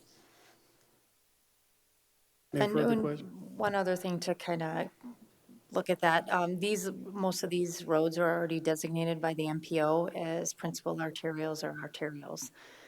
So those are the types of roads that you do see commercial development. We certainly wouldn't want to promote commercial development on non-arterial or, the principal arterials are generally the areas where you want to see your commercial development. Okay. That and one other entity, and I forgot to mention too, working with them, I know they're working on their master plan, is the airport. They have their new master plan, so incorporating some of their master plan items in there too to make sure that our comprehensive plan and their master plan are in conflict, so. Okay. Any further questions for Brittany on this? Any comment from the public? Moving on. Vacation home rentals. So vacation home rentals, we did touch on this, but I'll just go back to it. Our first meeting is June 2nd. From 2 to 4 p.m. It's in the Planning and Zoning Conference Room. And again, I posed several of those questions to the committee. I sent this out May 5th, so they have had about a month to go through it. I gave them copies of the zoning ordinances, all of the sections of the ordinances that pertain to this. We did get our survey results back. Those are in your packets. Two, it looks like vacation home short-term rentals aren't viewed as negatively as maybe one would anticipated just by the responses in this survey. So all of those results are in the survey. I did send those to the committee members too to take into consideration when looking at some of those questions. So that's our first step moving forward. And again, in going back to the committee, when we did the committee interviews, we did let them know that we're not interested in wordsmithing the existing ordinance. What we want to look at is principles. What districts should they be allowed in? What types of permits are required? Should there be a limitation on the number in an area? Should they be allowed an accessory dwelling? Should there be multiple ones? So we're looking at those overarching questions to be answered, and then staff will incorporate those into the ordinance based upon what the commission approves.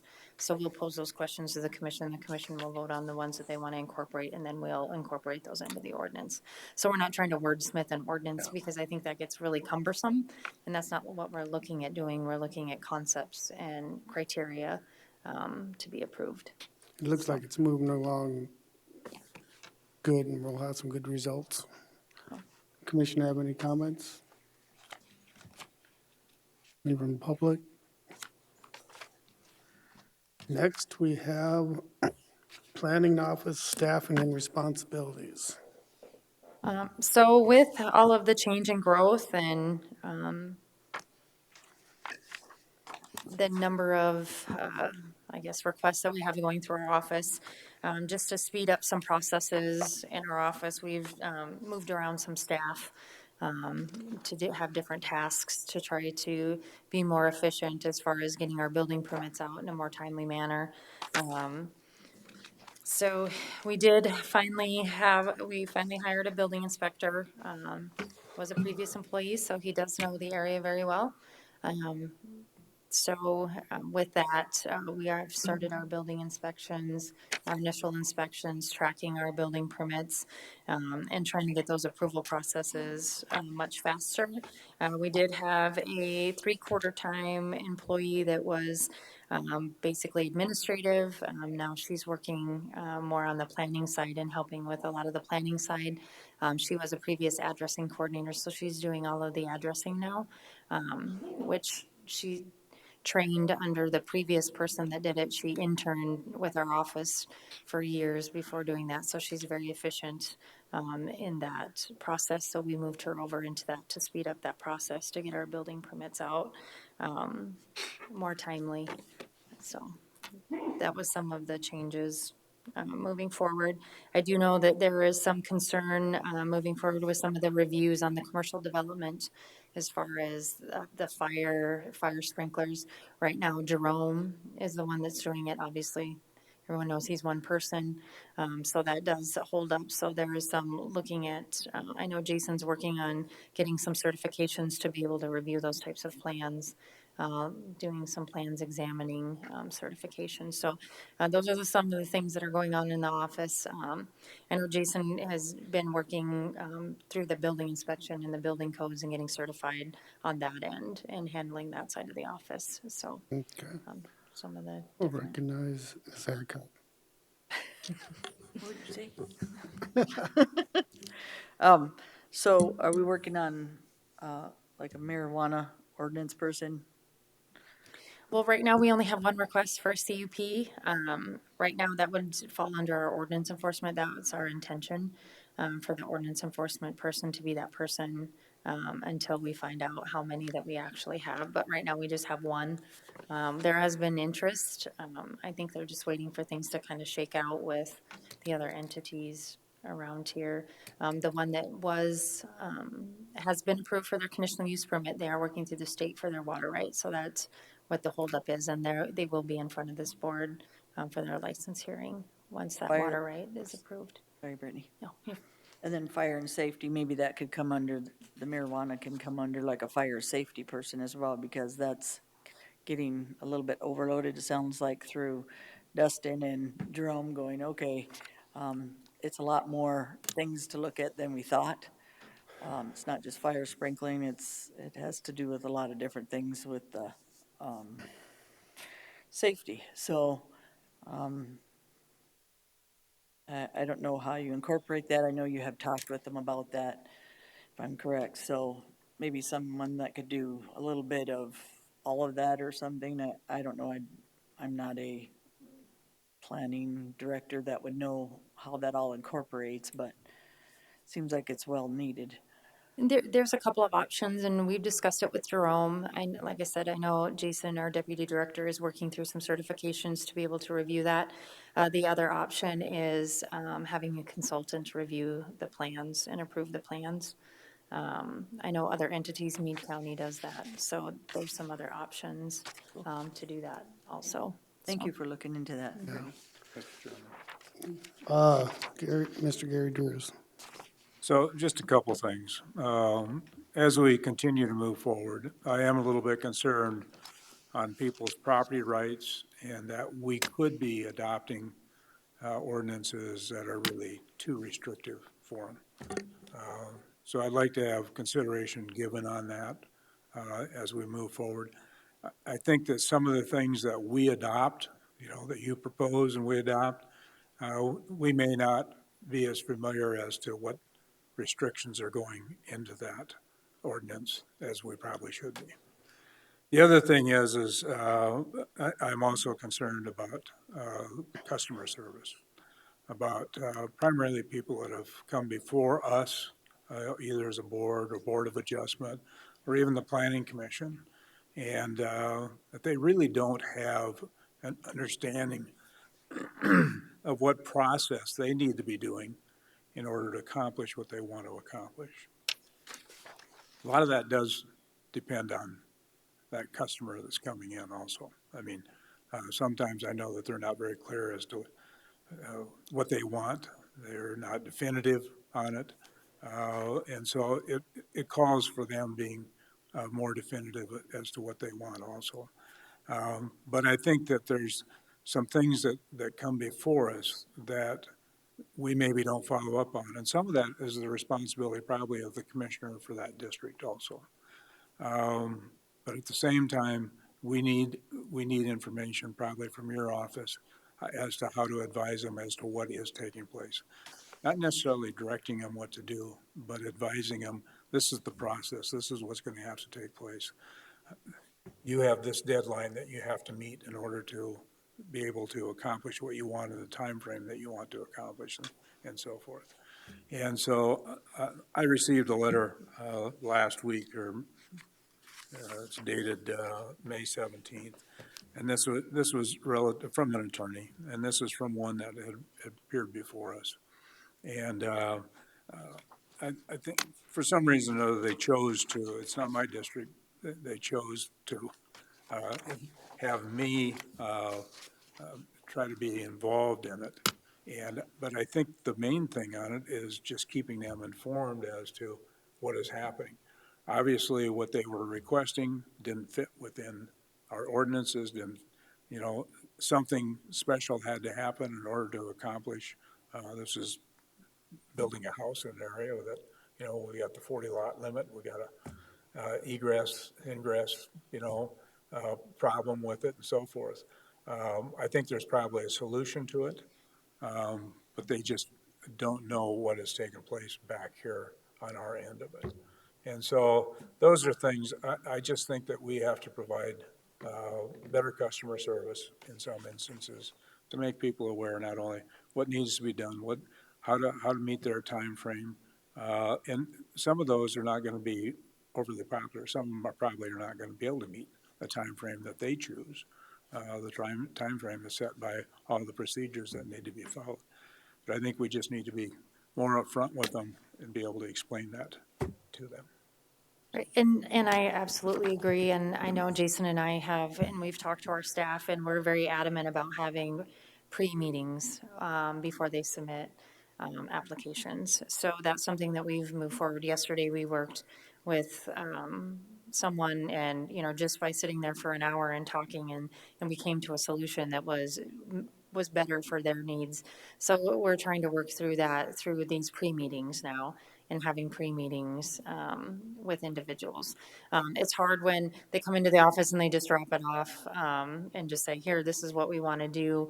Now we've directed staff that they do have to set up a meeting. They do have to have pre-meetings with a planner to discuss all of the options, to discuss the issues, to discuss the timelines. So we are trying to address it through these, I guess, pre-meetings or because sometimes they may assume that they can do this, like, one thing is a short-term rental. Everyone calls a short-term rental a vacation home rental. Well, it may be a bed and breakfast, or it may be something else. When in the past, they were just turning in the application as a vacation home rental, and that's how it was getting processed. And then through the research with the planner, we'd look at it and be like, this is not what this is. To try to avoid some of those, now we're requiring those pre-meetings prior to any submittal of any applications. There have been some that have kind of slipped through, but we're trying to, you know, be pretty adamant with staff that if you look at our calendars, the planners are in meetings a lot during the day, doing these pre-meetings, working with them to try to, so they know what the situation is, what the issues are, what the potentials are, what their options are, and what our timelines are, because some of them are statutory as far as notice and notifying neighbors, so. And that one that you're talking about, that was one of the ones that, again, that goes back to some of that frustration with the 3 mile where they were allowed to plat. They got exceptions. It doesn't meet our ordinance. We have been meeting about those 40 lot rule. One thing that kind of throws a wrench in that now is now that statute says no fire sprinklers. Well, that was one of the solutions to the 40 lot rule in these forested areas. So now we're going to have to go back and look at that because it was a reasonable solution. And we, you know, we met with the fire administrator from the city of Rapid City and with Pennington County and staff, and they agreed that that was a reasonable solution because it in their opinion, it bought time. Response time, things like that. So that was important for a mitigation measure, but now they've taken that tool away. So now we're going to have to readdress those on that 40 lot rule for that. The flood events are more difficult because those are case by case, you know.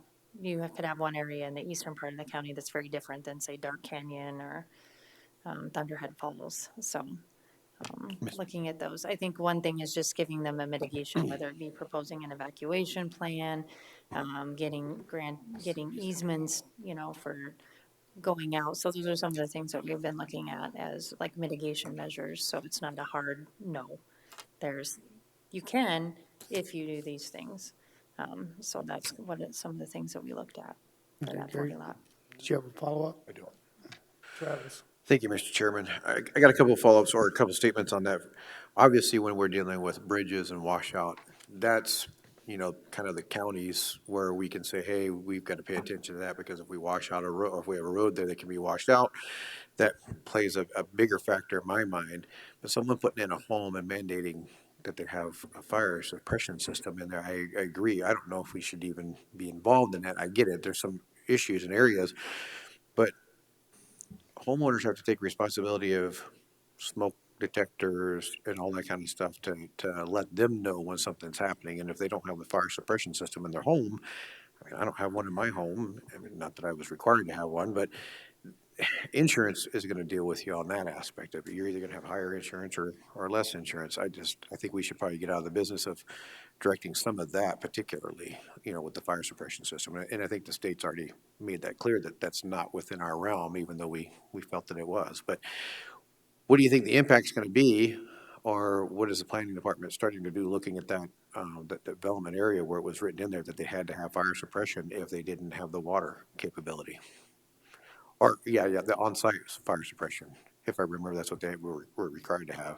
Right, so that was written in before the ordinance, so now anything moving forward after July 1st, we wouldn't be able to require that.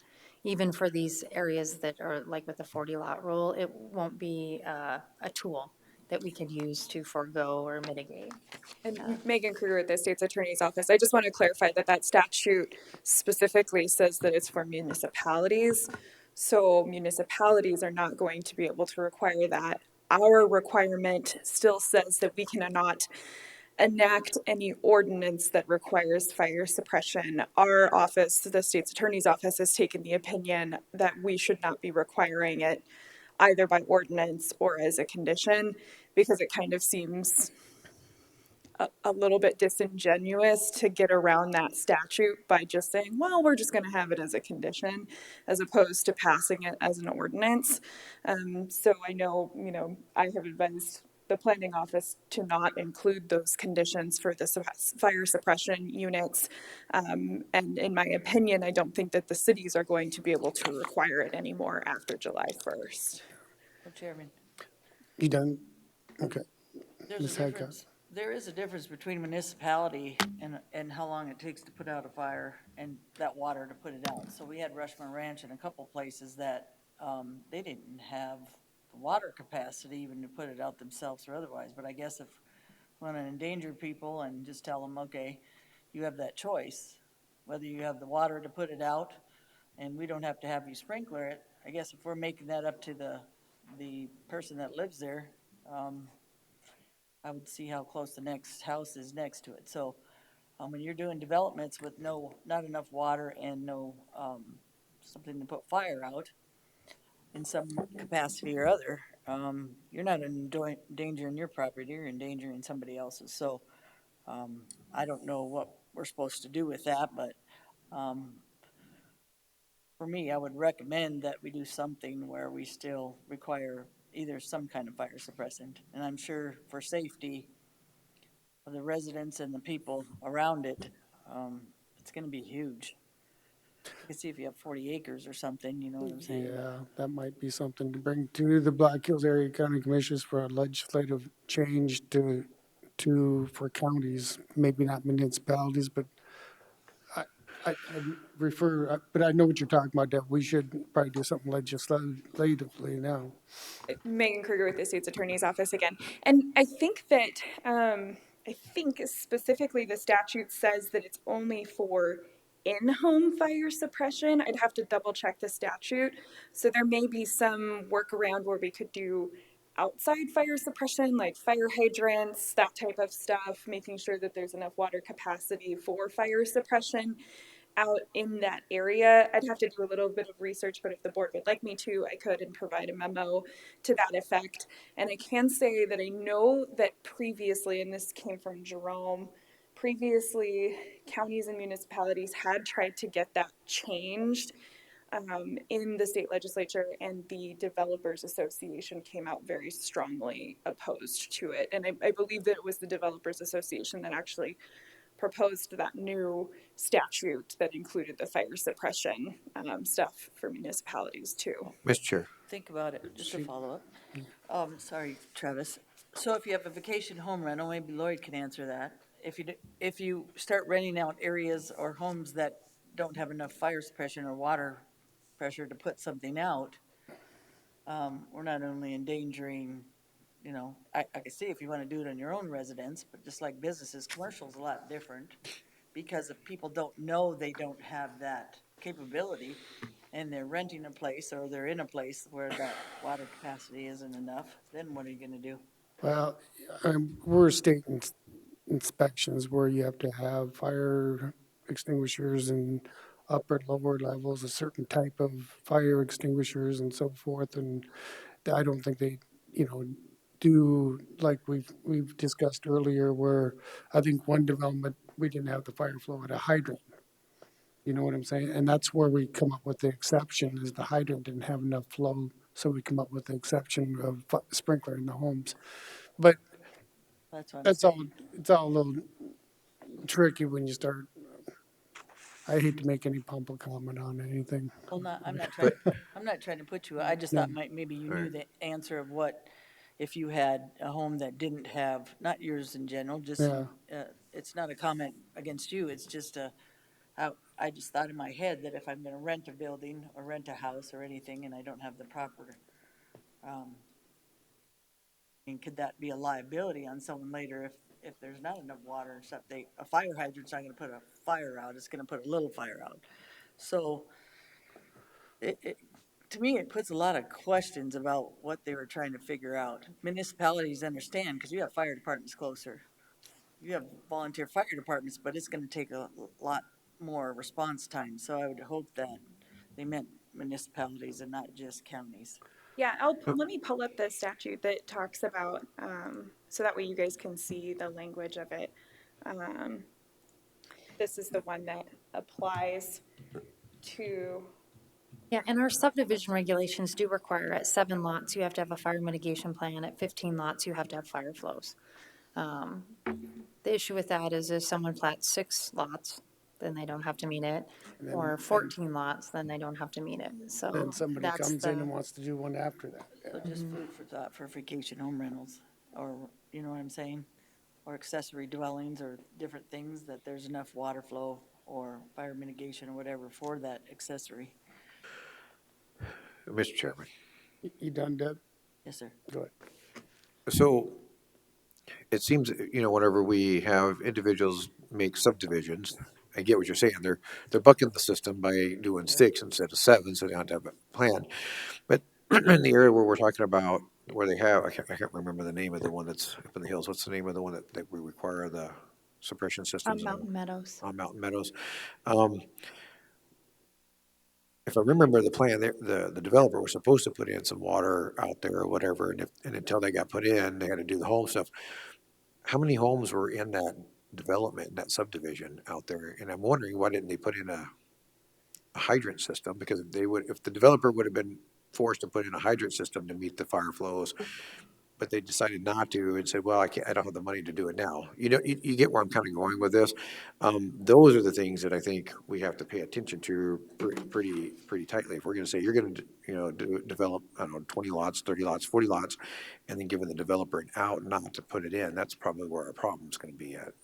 Right, so I think in that instance with that subdivision, and this is just my opinion on it, I believe those notes on the plat were in lieu of posting surety or bonding for those improvements.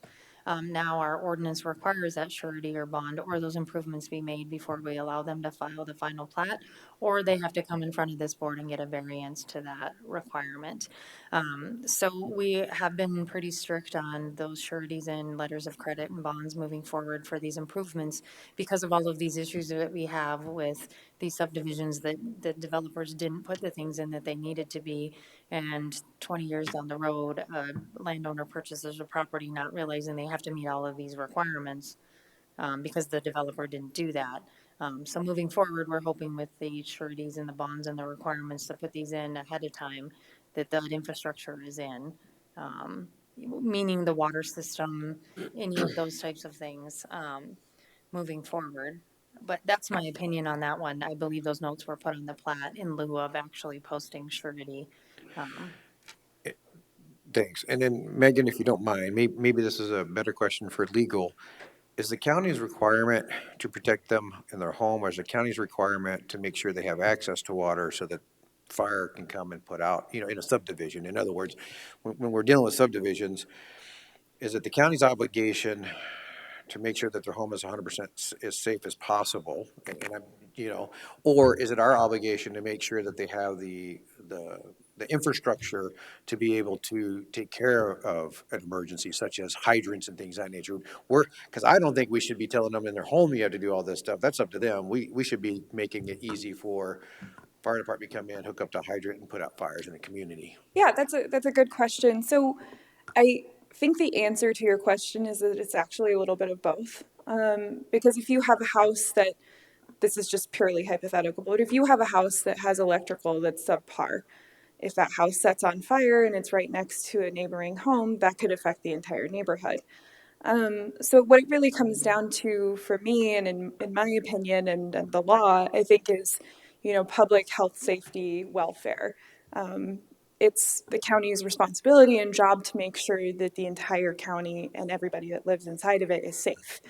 And a lot of the ordinances that we have aim to make things safe, standardize, those types of things.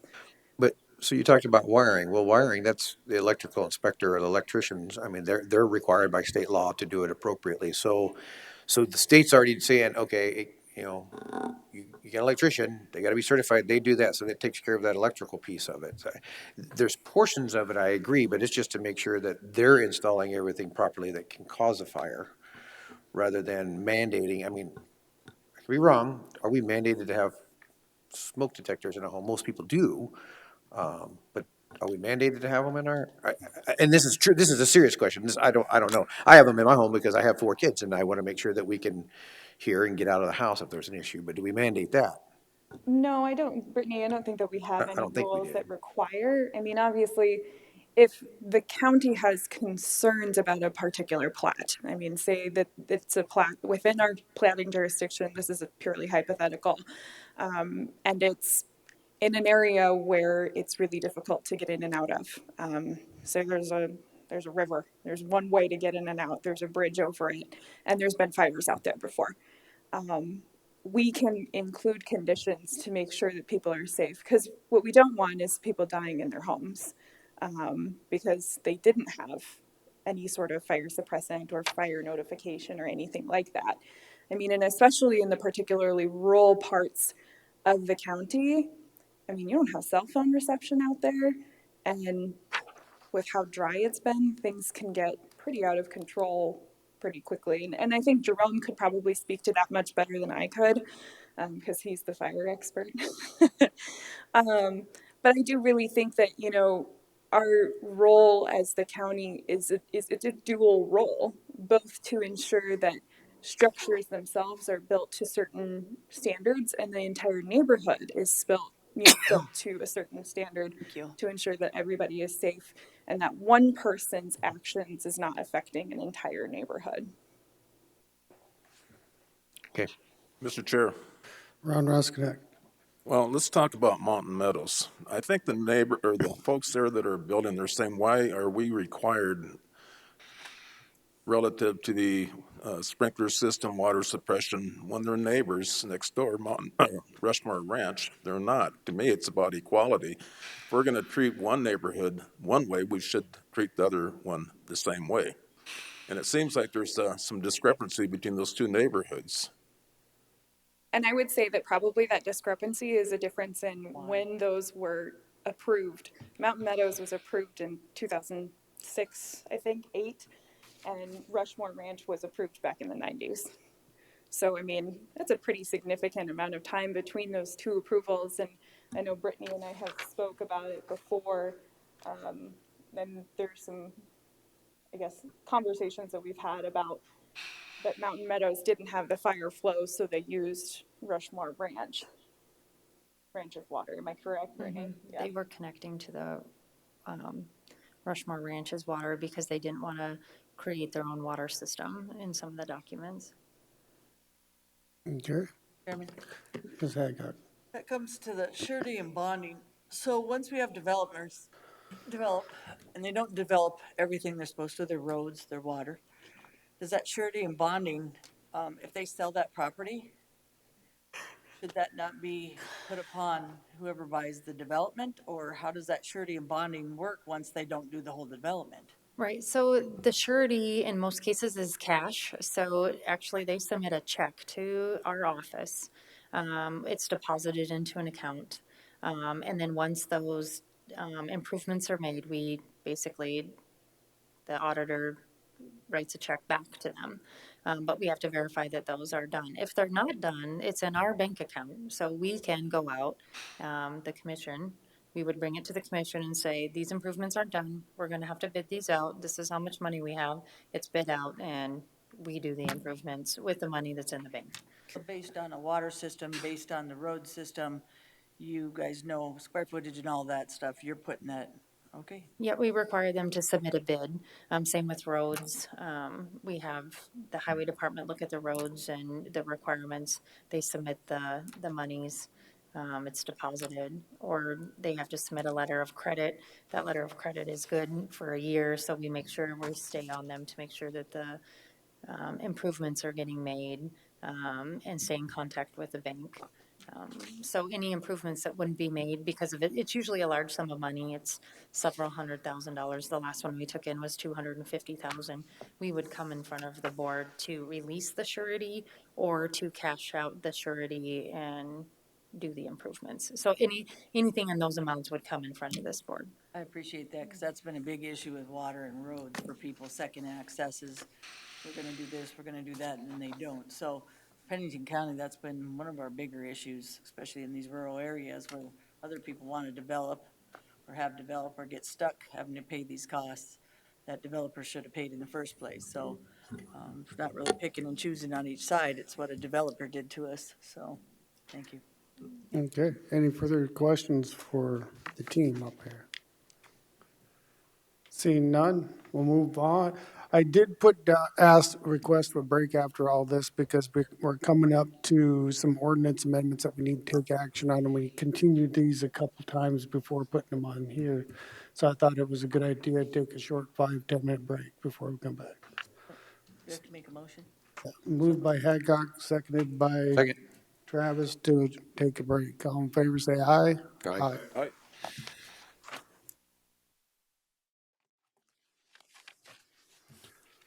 Okay, I think we're ready. We're gonna step back into session and go straight to the public hearing on ordinance amendments 0821-22.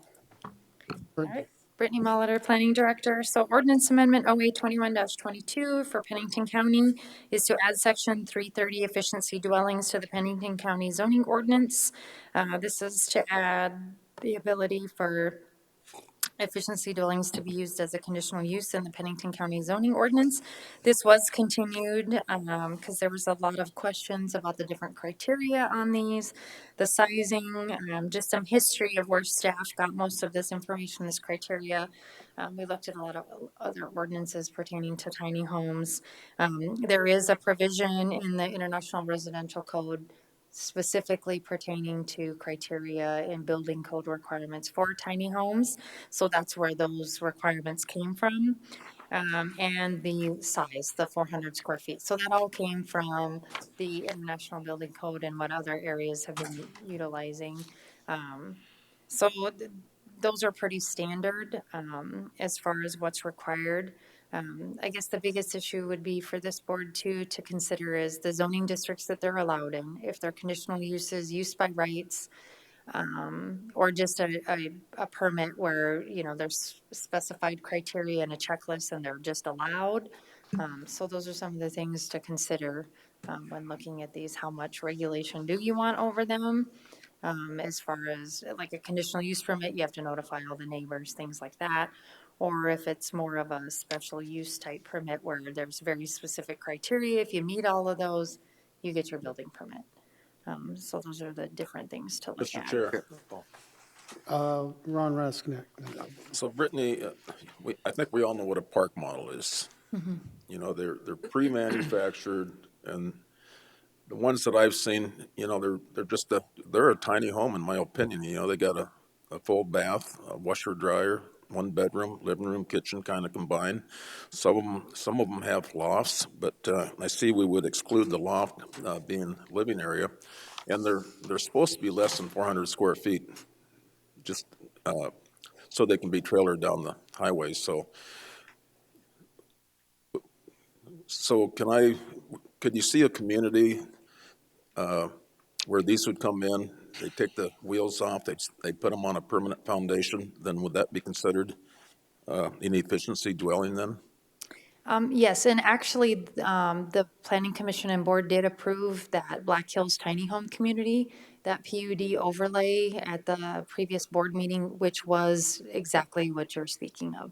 That's exactly what Ms. Zoller's intention is to do, is to have these tiny homes and park models, basically like at RV sites, and people can either trailer their own in, come in and place them there for the summer and then remove them, or they can put them there permanently and rent them out. So that's what that Black Hills Tiny Home Community was. So that's exactly what you're speaking. Because that is really, to me, the most affordable housing out there for people that don't want a 3,000 square foot house. They just want a place to sleep and basically need a place to sleep. So I really like that. I really like that idea, the efficiency dwelling and the option of being able to sit there and buy a park model, put it on a foundation, and not be subject to high property taxes. Because so for classification, would that be they could be on a lease lot and then they could be on a fee simple owned lot. Would they have the two options there? Right, so in this ordinance, they could be on their own, on a piece of property, like their own land. Okay. If they're what I call them efficiency dwelling parks, which is essentially like a mobile home park. So it'd be the same requirements where you have setbacks, you have to have managers, residents, internal roads, things like that. So they could be put in either or. So would they be classified as a building on leased land for taxation purposes? I don't know for taxation purposes, as far as for a building permit, we could issue a building permit in either of those scenarios. Okay. I just want to, go ahead. You're Well, next. I was just gonna ask a quick question, especially since we're talking about it being on ag land as a ranch hand, residence. What I did notice is in 4 design requirements, address, appearance, and then number 3 have its own utilities, including wastewater treatment and water source. If I'm putting it on my ranch for a ranch hand, if my septic is already oversized, but I also have a well that I can run a line over to it, is that gonna be sufficient? Or are we gonna say that they have to have a whole different new well for that particular unit and its own septic? If my current septic, if it's close enough to my home where I can tap into my septic if my septic is already oversized. Well, according to the ordinance, you would have to have your own separate ones. You could have an exception, so under what number is that one? Well, that was 4 design requirements. Have its own utilities, including wastewater. Under that subsection, if the board requires, you could have exceptions that,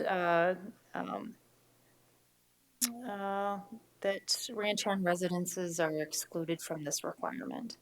Because that's gonna be a ancillary use. That's what I was getting at. essentially. It's so as a ranch, if you take a ranch hand, you put it on there, and now all of a sudden you got to do all these. That may be cost prohibitive for a rancher if their end goal is just to have it utilized 6 months out of the year, 4 months out of the year. Where we've seen the requests for these are typically on property that's far away from the main house. It's usually like on the, they own 2,000 or 3,000 acres and they want it on like a completely different quarter section on, because they don't want to have to go back and forth. It's, especially during calving season or things like that. It's a place for them to crash, I guess, during that time, or to be closer so they're not going back and forth. Right. So, but under that, that's definitely, because that is something that we do in our ordinances now as an exception. So you could put it as an exception, ranch hand residences are excluded from this requirement, if that's a concern. Or you could just strike it completely and it could just be at a case-by-case basis. If there's existing utilities and it's sized all right, they're good to go. If not, then they have to have their own utilities. So those are both of the options. You could just strike it completely or grant the exception. Mr. Chairman. You done? Yeah, but Mr. Drew? I would favor the case-by-case basis because distance is gonna make a Right. big determination on what. no, I was agree. I'm sorry. I said right. I agree. No, so So which number is that? That would be 4A3. 4A3. Or,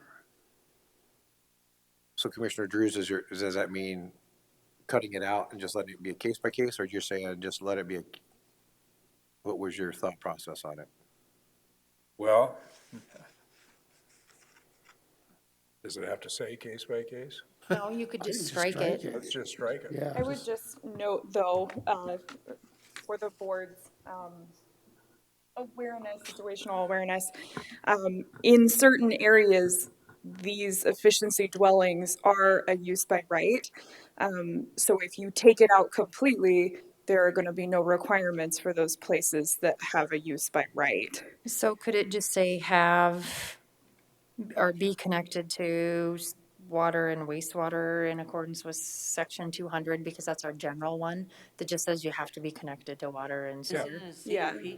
So it's very general. It doesn't say its own, but it's just that you have to have Have it connected. services. And that way, if you decide that you have your barn by your main house and you want to put the ranch in near the main house, you're fine. But if you put them out in the middle of nowhere, well, then they still got to put their own utilities and stuff to it. But it's a conditional use permit anyway. And Deb, actually, to that question or that statement, so if you see the part that I highlighted up there, it's a conditional use only in a residential zoning district. Efficiency dwellings with a building permit are a use by right in urban residential, and agricultural zoning containing a minimum of 40 acres.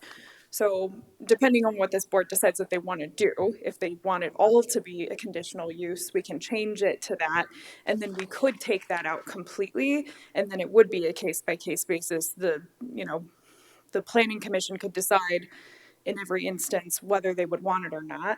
I would prefer to have Brittany's recommendation of saying that it needs to at least meet to some requirements, so the planning commission has a guide to follow. But as far as whether it's a conditional use or a use by right, that's really up to you guys and where you want it. So I just wanted to point that out so that way we didn't take it out and then people showed up and they said, well, I don't have to have it connected to anything.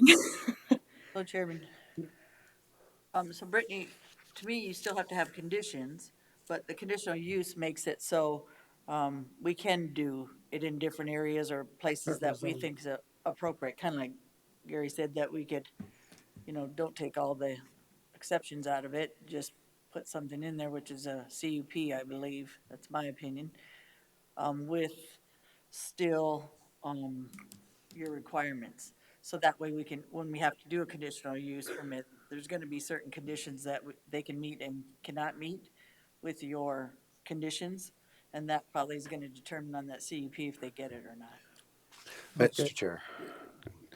I'm going to let them clarify this just a little bit more, because I think I just had a clarifying question. I got what you're going. Go ahead. the 40-acre rule that they're talking about is a use by right. Am I correct? But An egg, Yeah, yes. so in that's ag. this one right here. So, they don't have to go get a CUP to do, which sounds fair to me. The CUP that you're talking about is what zoning? Is suburban residential, low-density residential, rural residential, and ranchette. So then that's where the conditional use permit comes in for one. So you're right. That's So all but egg, right? all but the ag 40-acre. And Okay. urban That's residential. you said it's like you read my mind what I was going to go after. And right now, we do have it in urban residential zoning also as a use by right. But that's up to you guys to decide whether you want that in there or not. You have it in what? In urban residential, But it's under a CUP, isn't it? Yeah. So we're, not in urban residential, it'd be use by right. So it'd be a building permit if it met all of the criteria. So if you see right there, it says exceptions under sub A, efficiency dwellings with a building permit are a use by right in the following districts. 1, urban residential, and 2, agricultural with 40 acres. So depending on what all of you would like to see, we could either strike urban residential and have that just also be a conditional use permit. We can have it just be an agricultural zoning. We could make the entire thing have to be a CUP. I mean, it's really flexible. There are no requirements at law that says what the specifics of it need to be. Okay. so Chairman, isn't urban a residential area? It is, the preface for it being an urban residential is because of the small lot sizes and the smaller dwelling units, being in those areas. Well, it depends if the whole thing's urban and you've got this many, in there, it's gonna be a little bit different than just one. So I would think all residential and the ag one made sense. That's my personal opinion. So it's any residential, just in case you do come up with, issues, with accessory dwellings in urban, which I think you will just as much as you will the other ones. So you're looking at striking, so all residential zonings would require a conditional use permit. That's- Ag would not. Ag would not. That would be my personal opinion. Any other I'm okay with that. opinion? Mr. Chair, Ron, I was gonna- so what's criteria for permanent foundation? It's in Would it have section- to be concrete, could it be could other be- mechanical means? Basement. Because I've seen a lot of different types of what you call permanent foundation. I don't know if it defines it. Looks to me like it's just. In 204 it does, our general district Yeah, provisions. piers and straps. And just so you guys know, if you do want to make revisions as we're going, you can any of you can make a motion and we can vote on each individual revision. So that way we can keep things moving forward. We know whether the entire board wants that revision or not. We don't necessarily have to approve this ordinance today, but as we're going through revisions, we can vote on each individual revision. Okay, So in our section 204, it does have a section on foundation, the supporting substructure of a building or other structure, including anchoring, blocking, sections, leveling, securing, supporting, or the like. So it's pretty broad as far as. Oh, Chair, let's, can we vote on item C? well, let's go to 4, the first one we worked on, the upper one, which is the one about the utilities. So let's do it with that one, and then we'll come back down and we'll go through the ag and, is that okay? That's whatever you want to do is good. Okay, because that's the first one we talked about. So I guess, how would you like that motion worded? So I have Number 4, 4A3 as be connected to utilities in accordance with section 204. And 204 is our general district provisions on utilities. So it just says if you have more than an acre, you can have private. If you have 20,000, you have to have private, it goes into the specifics of what those utilities can consist of. okay. Is that, Gary, that was your suggestion, so you're the Yeah. motion maker, you okay with that? Yep. For a second?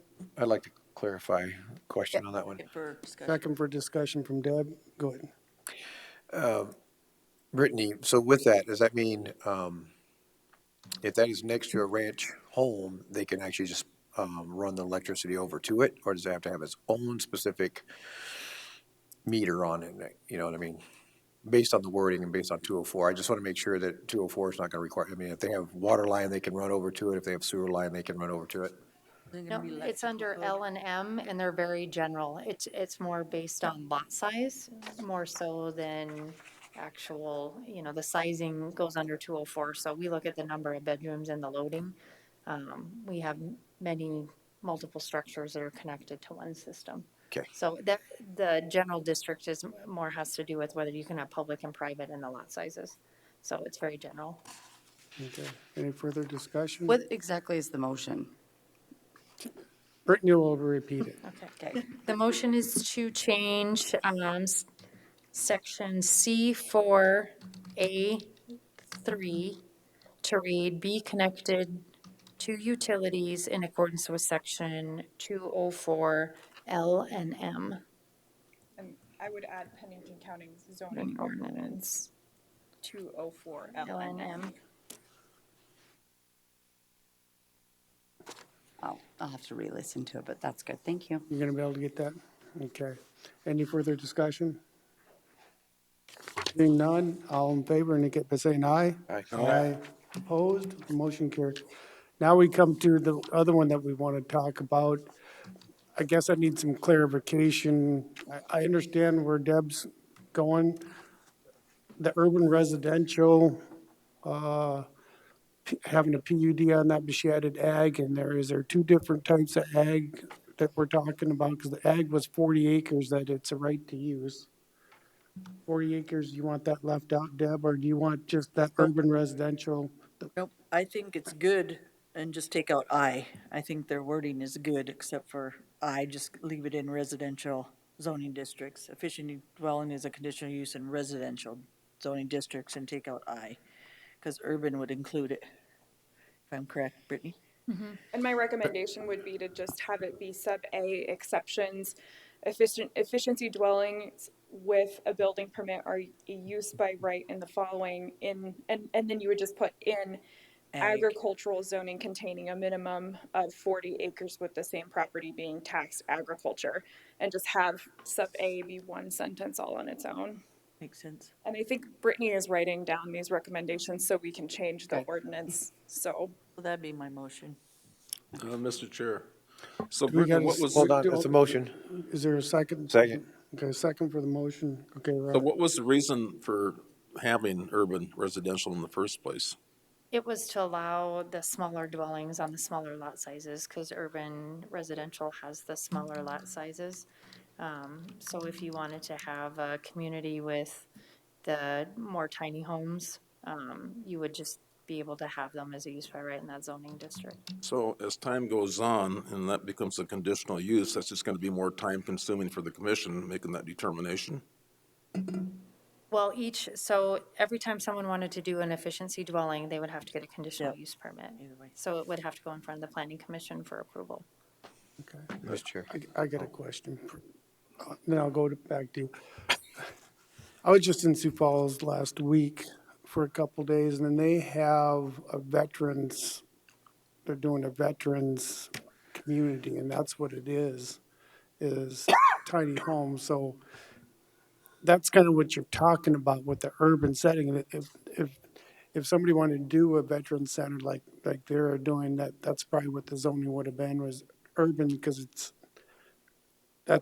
like mobile home court. Am I correct? Yeah, and I have seen the plans on that one at a planning conference. They actually have a community center, they have a central area, they have a park area, and then they have multiple, units, efficiency dwellings, they have different sizes.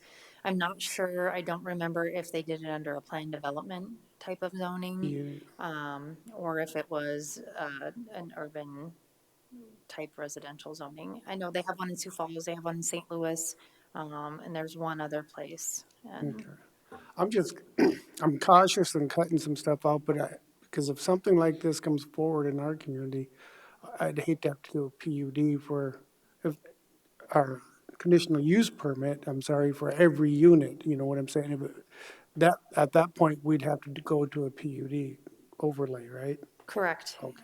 So it would meet the underlying zoning, so you could have it in suburban residential, urban residential, but then you'd have the PUD overlay to allow because there'd be more uses than just, if it was that veterans, like the one that you're talking about, like I said, they have a community center, and then they have the common areas, and it's like basically a small community area. And I suppose one way that we could clarify that for the public, so if they're reading it, they don't have to actually come into the planning department to figure that out. They could actually just read the ordinance, because that's the goal, is that our ordinances are clear enough that people can understand it without being a lawyer.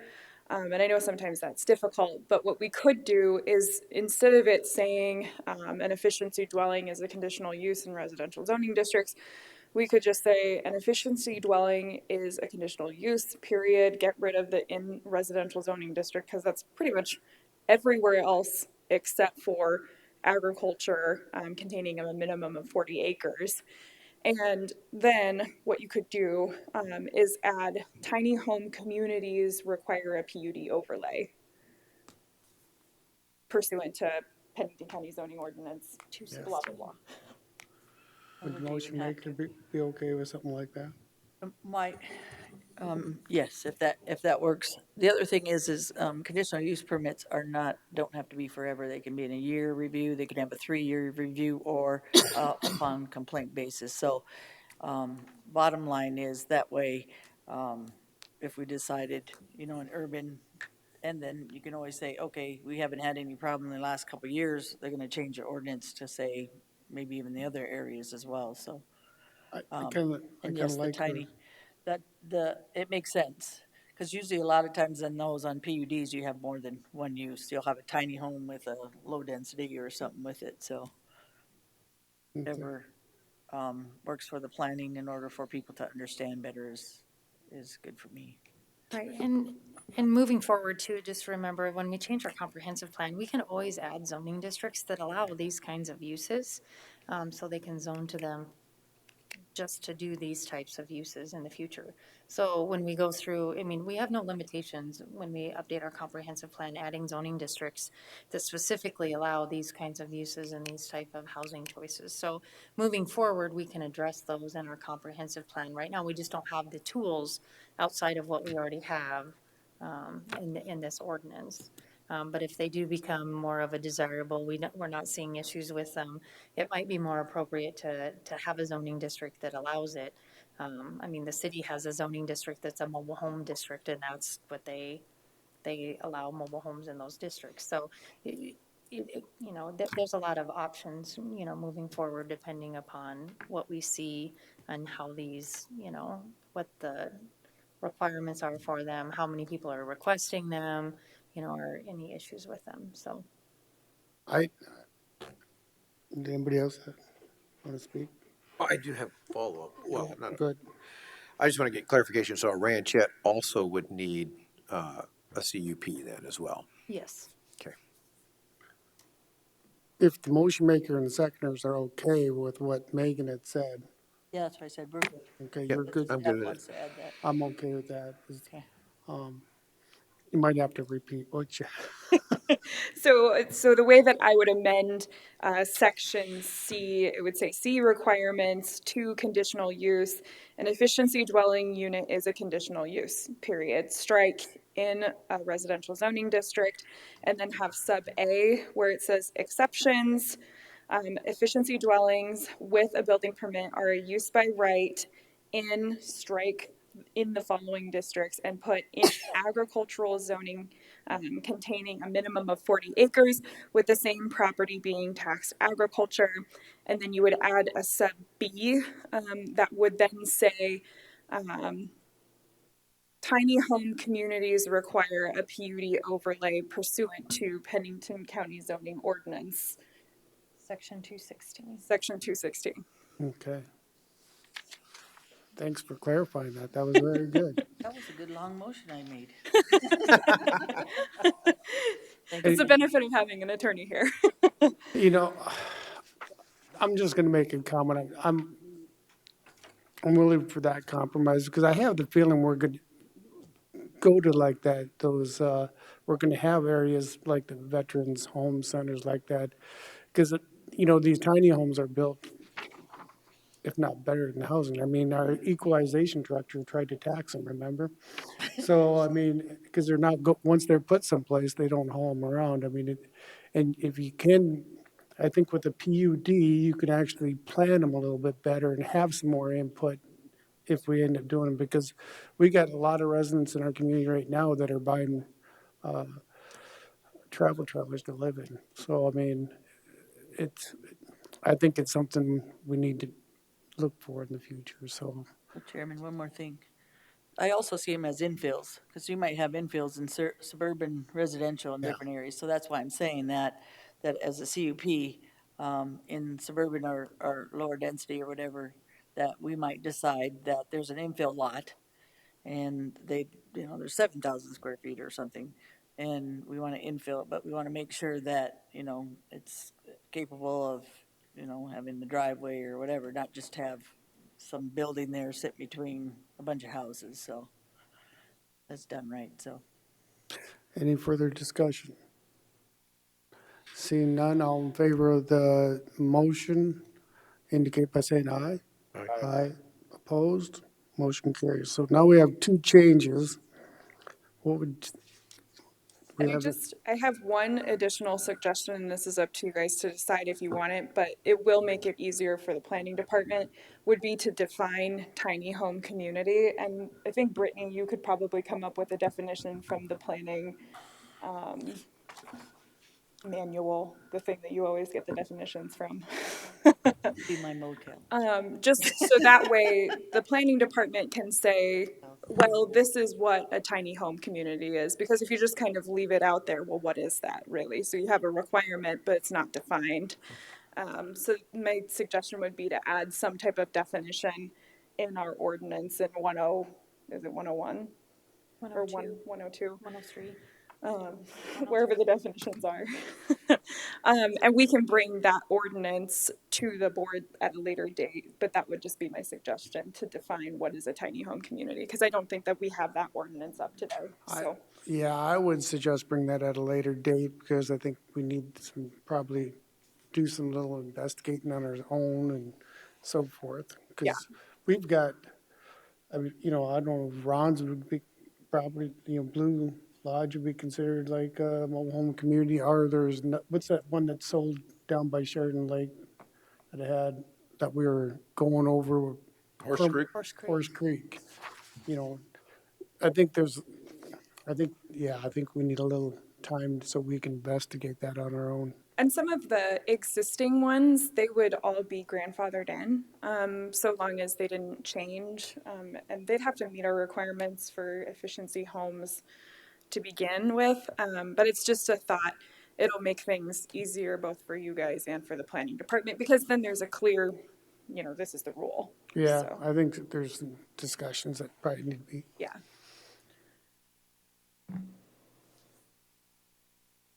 What else you got?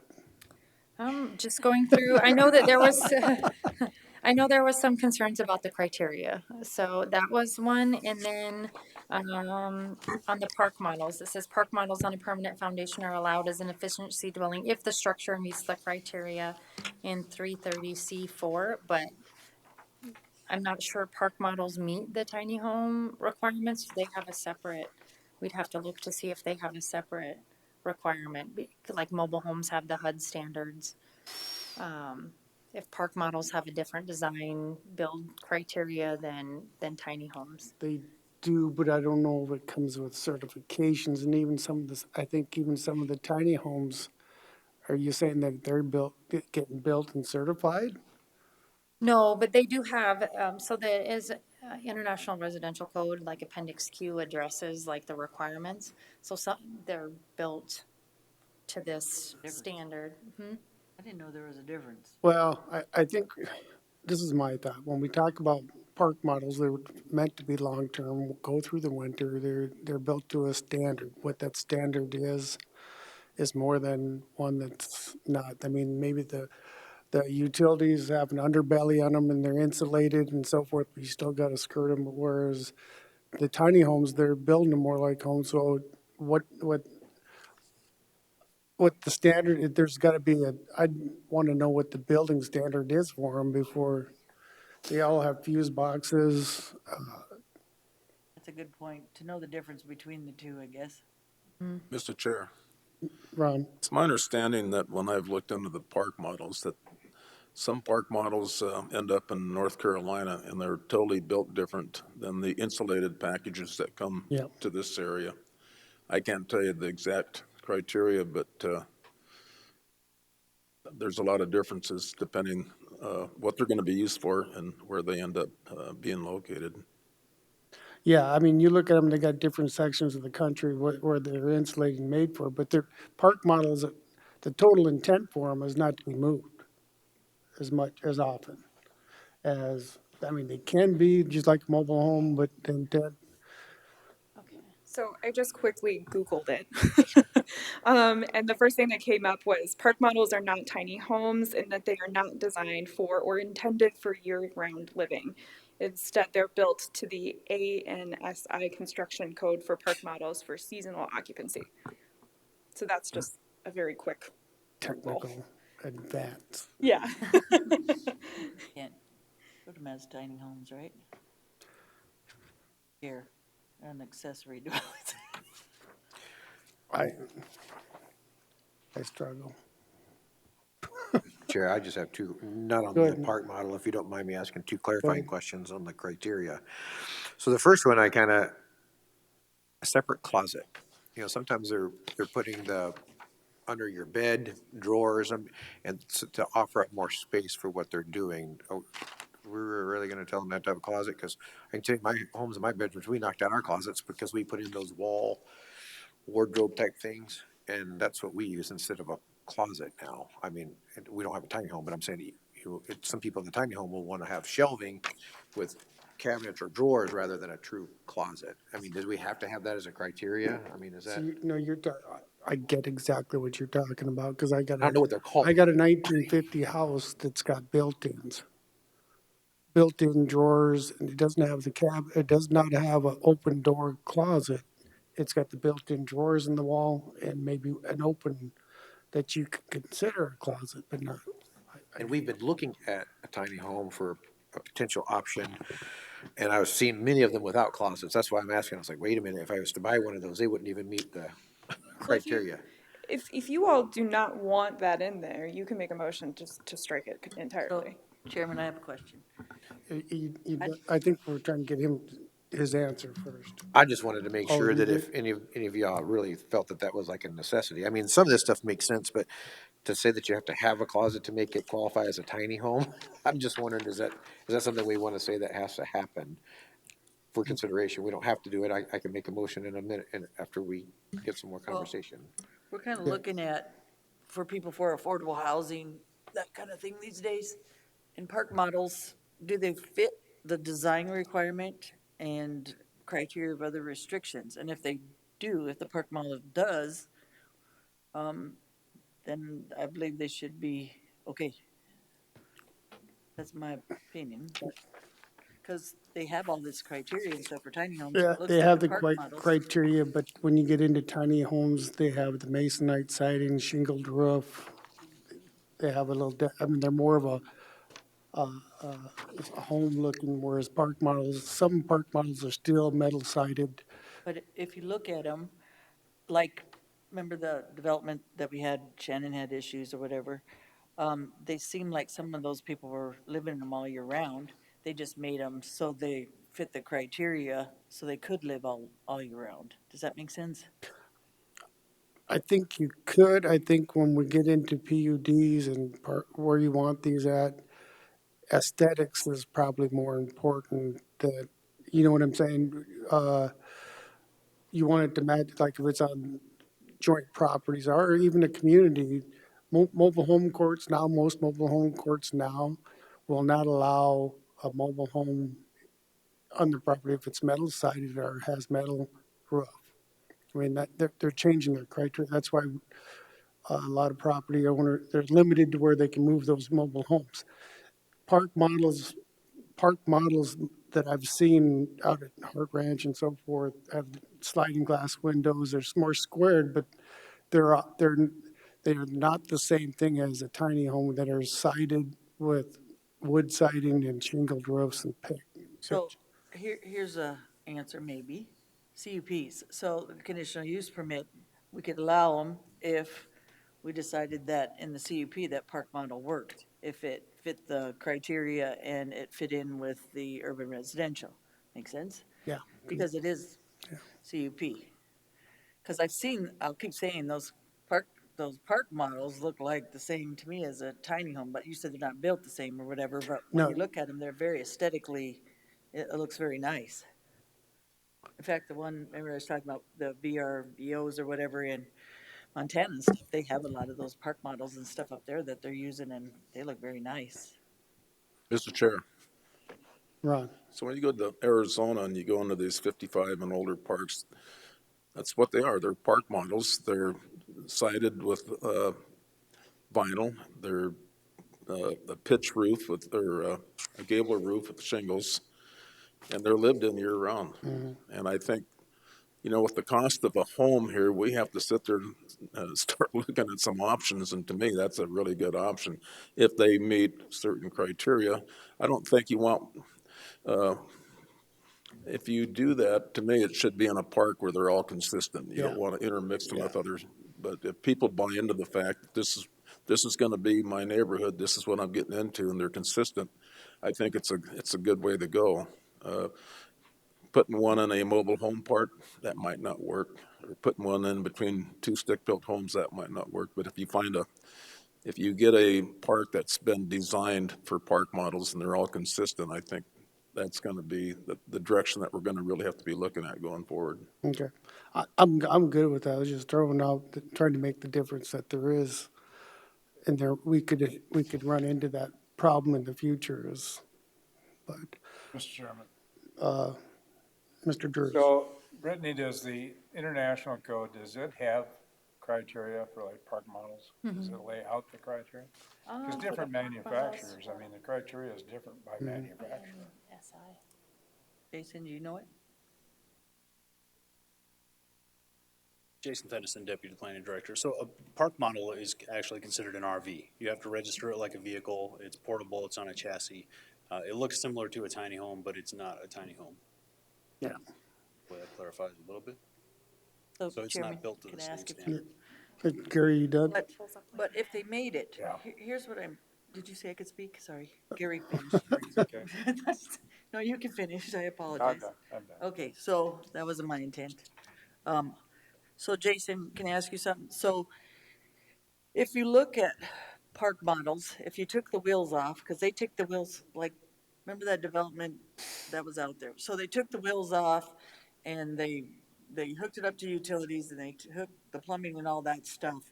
And then they put front porches on it and they did everything else. It was beautiful.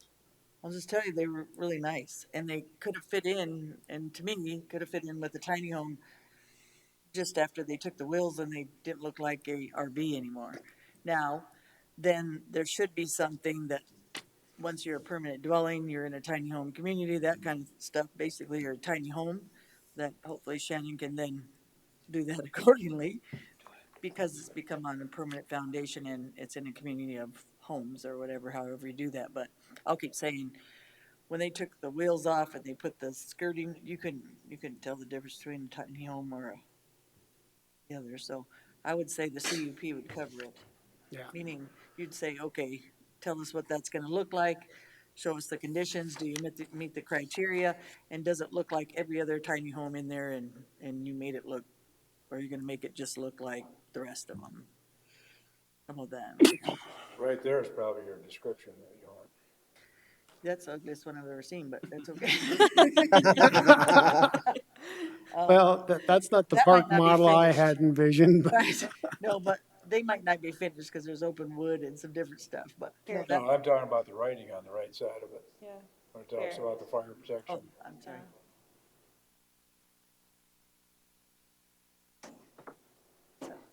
It's our RV. But I'm saying it could still work even if it's movable, just so they took the wheels and everything, meaning, bottom line, Gary, would it fit in, once they took the wheels off, would it look like the rest of the tiny, no, that wouldn't, but the rest of the tiny home. So they would show us what, they want to put next to the other 10 or whatever, and with the CUP, and you go, that's why I said in the urban, that's what I'm do thinking. you want that in there? There you go. Those are what I think. When That's what I'm saying. But I think the biggest difference is that the park models come on wheels. That's the true difference. But it See, could- there's there's so many different Yeah. definitions of park models that But I'm just saying, any Yeah. one of those don't look like a tiny No. home. They might be even bigger than a I'm tiny good home. with park models. Yeah, I'm good with it. Mr. Chairman. You showed us the ugly one out of all. You just showed us the ugliest park model. Well, we went to the Tiny Home Industry Association, so we tried to go to a legitimate source for information. Looks like a. Okay, I like think my Travis has a question, then he's got a motion. shop with my house. Thank you, Mr. Chair. I have one other question for clarification purposes of the B3, have an additional 100 square feet of floor area for each occupant in excess of 2. Is there a minimum size that these things have to be? Because I thought they had to be at least 400, or they can't be any more than 400 square feet. Is that correct? Is there a minimum size that these things can be? Just a maximum. Okay, just a maximum. Yeah, The only but reason why I'm it- asking is because like if somebody has one built and it's 400 square feet and it says an additional 100 square feet based off of what? Because if I have one built that's 400 square feet, me, my wife, and my youngest is living there, and now do I have to have 500 square feet? But now I'm not a tiny home. You see what I'm saying? So based off of what? Well, I think that if you read it, there are going to be constraints on how small it can be. I mean, you can't have a box and call that a tiny home, because, you know, you have to have a living room of a certain size. You have to have, you know, floor of a certain size, no room for floor less than 70 square feet. So those are really going to be the parameters that make sure that you're not going to have just a shack. You can put 10 people in them if you want. Hey, you know what? You can't. Shush. I'm just was wondering what's that 100-foot based off of? Is there, but, you know, anyway, that was just my other question. I mean, if I had a motion, I would motion that we remove B5, which is have a separate closet, because I don't think that should be part of the criteria just because of, so that'd be my motion, sorry. Second for discussion. Motion's been made and seconded for discussion on removal of B5, Five. to have a separate closet. Any discussion? Mr. Chair. Mr. Drew? I would tend to agree. I mean, I think there's a lot of, what you're gonna see is a lot of different innovative type building and closets as we know them today, may not pertain in the future for a lot of homes, so. Okay, agree. Any further discussion? Seeing none, all in favor indicate by saying aye. Aye. Aye. Opposed, motion carries. Is there any other changes that are jumping out on that we need discussion on? Any further direction we want to give staff? Good job. So, Brittany, would it be best to, now we've made these changes, that you make the changes and bring it back forward? Yes. That's what I suggest to That see. way it can be noticed up to the public too with the changes. Yeah. So that way the public is aware of the changes that were made at this meeting, and then they can show up if they have complaints at the meeting where it's actually approved. So do we need to continue this or put it towards on the next meeting? Make a motion for that. I'm looking at Holly. I think you can just do it. I'm not sure what their advertising requirements are, if they've got 2 weeks in between 5 days, or we just, is that what your intent of re-noticing? Yes. So we just make a motion to have them bring it back? Do we even need make a motion to have them bring it back to the commission with the changes and not give a date? Yeah. But we made changes here, so Move the to public continue. isn't gonna know about those changes. Continue it? Just move to, continue. Yeah. I'd move to continue the item. Second. And just don't put a date. They'll bring it back. It's moved and seconded to continue. And this is the public hearing of Ordinance Amendment 0821-2. I would respectfully ask that you make the motion, just move to continue and bring back once legal notice has been made. That way, someone reading the minutes isn't just like wondering what the heck happened. Okay, That so With the changes. they know it's moving forward.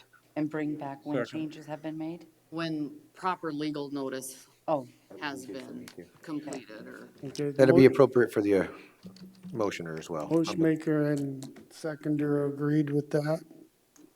Any further discussion? Seeing none, and all in favor indicate by saying aye. Aye. Opposed, motion carries. Now when we get to these other two, these are related to the same? Correct. Well, 23, you could continue, but 24, because you removed it out of the urban residential, you could actually do a motion to deny on 21, 24. So you could continue the 21, 23 in the same manner that you did 21, 22.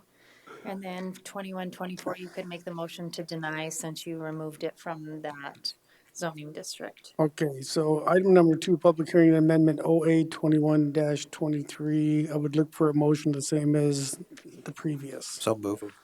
Okay, Or second, whatever you want okay, to put. moved by Drew, seconded by Lassiter. Any discussion?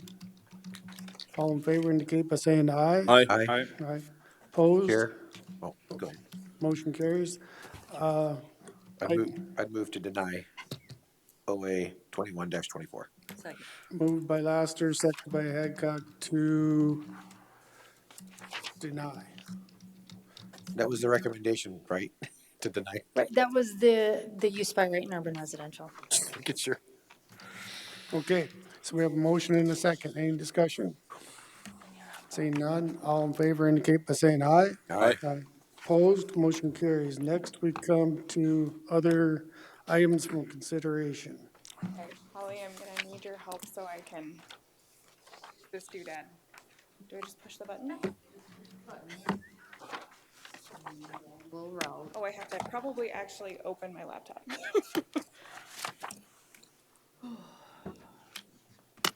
So, while I'm trying to get this hooked up, Brittany and I have been talking and discussing Board of Adjustment and some potential for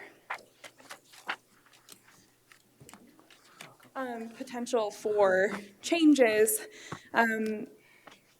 It's come to our attention that most larger jurisdictions have Board of Adjustment with their planning commission. I know Sioux Falls does it, Minnehaha does it, Rapid City does it. A lot of the larger cities in South Dakota do it that way. And we wanted to bring it in front of you to see if that would be something that you would be interested in. One thing that I wanted to show you, Joan, bless her heart, pulled together all of the time that you all spend in meetings just for the actual noticed meetings every year. So in 2021, your total meeting time was 97 hours. The average adjournment was an hour and 13 minutes, or no, average adjournment was 1:13 p.m. Average meeting time is 4 hours. Total planning time for the entire year was 24 hours. Average planning time was 1 hour, and this is 2021, so when we get to 2022, you're gonna be surprised.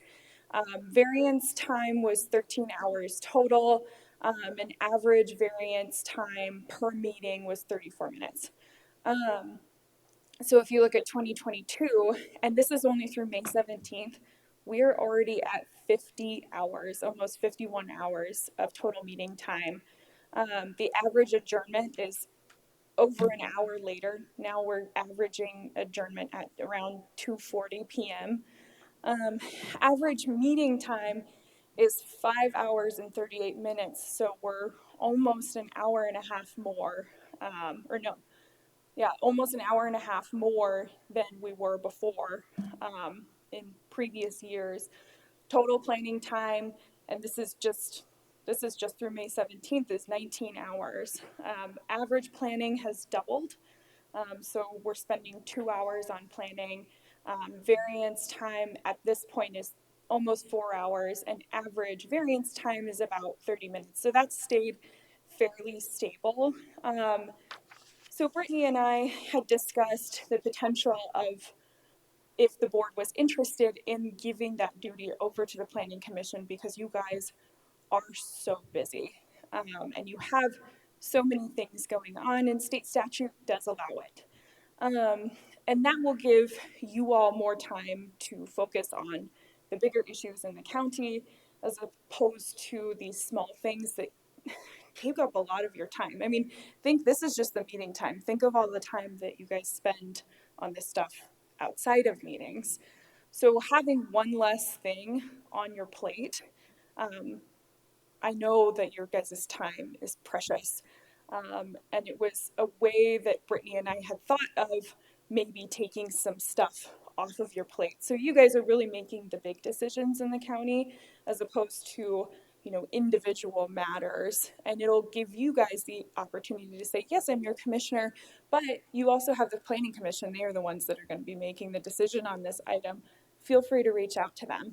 And there's still oversight, because you all appoint the members on the commission. And ultimately you can take people off of the commission if you don't like what they're doing. But it makes it so you're not so involved in the politics of it all. And then you guys can really decide the big items in the county, like platting, are there gonna be more houses in the county? Like roads, whether roads are gonna be taken away or not. You know, large PUDs, that's still going to be in front of you. So those types of events that are going to affect a great deal of people. So I think that that was kind of our thought process by proposing it, seeing if there was any interest. Obviously, if you're not interested, that's totally fine. Megan, I remember Gary bringing this, because why do we have to do it? This quite a couple of years ago or something. I think it's a good idea because we end up waiting. You know, a lot of times we try to work around that 10:30 and we're either running late for them residents or something has a problem. I'm glad you brought this forward, but you guys, one variant that you guys left out when you bring up all these long stuff is that you changed the rules on us and we had to do a lot of different stuff, so how we answered it. So that's a variant that you guys put on us, but. Yeah, and you know, part of the reason why we did that was because of state statute and Yeah. making sure that we were complying with requirements. And I know things probably were faster before, but it does take more time to do things right. And then ultimately, you know, if this was something that you wanted to, I suppose, give the duty to the planning commission, you're pretty well set in knowing that almost all of the commissioners that we have on the planning commission are experts in the field. They're very well versed in land use and pretty confident that they make good decisions. Less political also. It is less political. And that's the other thing. I mean, you guys don't have to get into the weeds of each individual matter that somebody has in the county. So, does anybody have any questions of Megan? Mr. Drew? So is there an appeal process on the Board of Adjustment? Yes, there is. And- So that appeal process, and let me actually just pull it up because I have a flow chart for what our current appeal process is. So this is how complicated it is. So from the Board of Adjustment, when the Board of Adjustment makes a decision, it's an appeal to the circuit court. So the petitioner must be a person that's aggrieved. They must set forth that the decision was illegal. The petition is filed with the court within 30 days, and the county doesn't need to file a transcript. There's a permissive stay by state statutes, and a stay is basically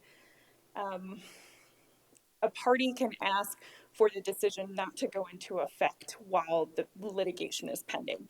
The review is a writ of cert. That is one of the highest review standards. So basically the decisions that are made are almost always upheld, is basically what that means. Court has the discretion to take evidence under a writ of cert. That's in state statute. And I know it's kind of crazy because there's so many. This is why I made a flow chart. Confusing us. For me anyway. Yeah. I shouldn't say us, I should say me. Yeah, and so then the court can decide to uphold and remand it back, or there can be a second appeal or a third appeal to the South Dakota Supreme Court.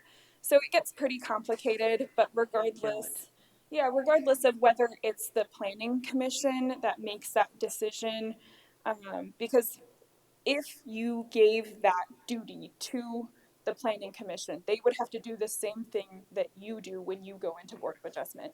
They would have to make a motion to go into Board of Adjustment, and all of their decisions would be as the Board of Adjustment, and they would be subject to the same appeal standards. So that wouldn't change. It really would mostly just be that you guys wouldn't be the ones deciding these Do we issues. have to make a motion, or do we have to, I mean, I would think on it before I made a motion today, but Yeah. is there anything different we'd have to do besides make a motion to do that? Yeah, so I would have to double check the statutes, but I'm pretty sure that we would need to do a resolution or a motion. I would probably prefer a resolution as opposed to a motion, and we may just put it in ordinance so that way it's just clear that these matters now go before the Planning Commission and that they will sit as the Board of Adjustment. Can you do it for equalization next? But it is, you know, it's an avenue to take some stuff off of your guys' plate because I know that you're swamped. I mean, everybody is. Drew still had the floor. So the only concern I have really is I don't want to overwhelm the planning commission either. A lot of times the Board of Adjustment items require probably a little bit more study, may require visits to the location and so forth. I don't know what the feeling of the planning commission would be on that, but, so would a supermajority there be 4, or does that have to be 5 then?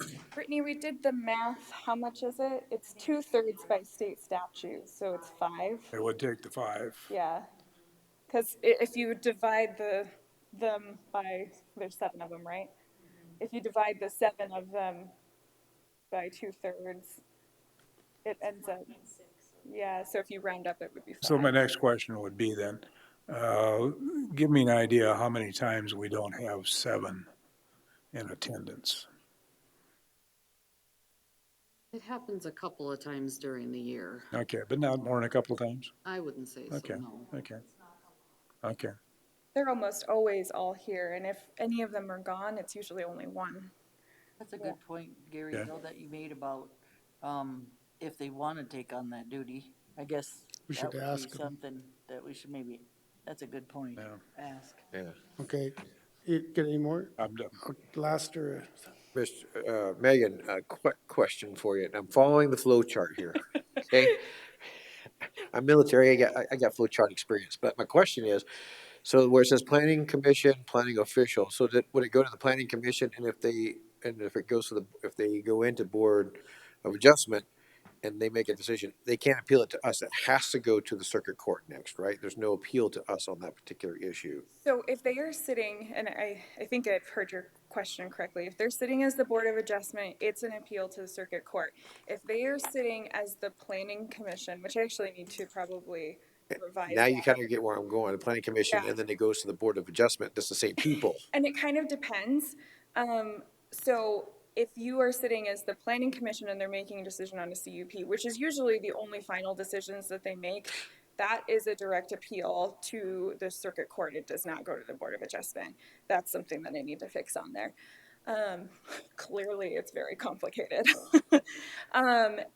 The planning official, that would be like Brittany or Jason making a decision. Like a great example would have been that RV that she came forward. And, the planning commission can also say, we want this ordinance amended. So none of that would really change.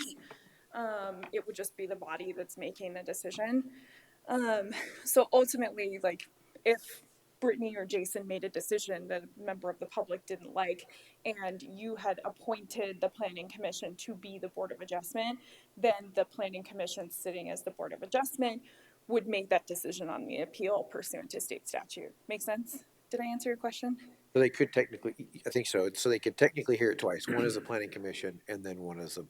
And no, because planning commission really only makes final decisions right now on conditional use permits. Oh, And by okay, I'm state tracking you. statute, there are a ton of requirements for conditional use permits. All of that was amended back in 2021 or 2020.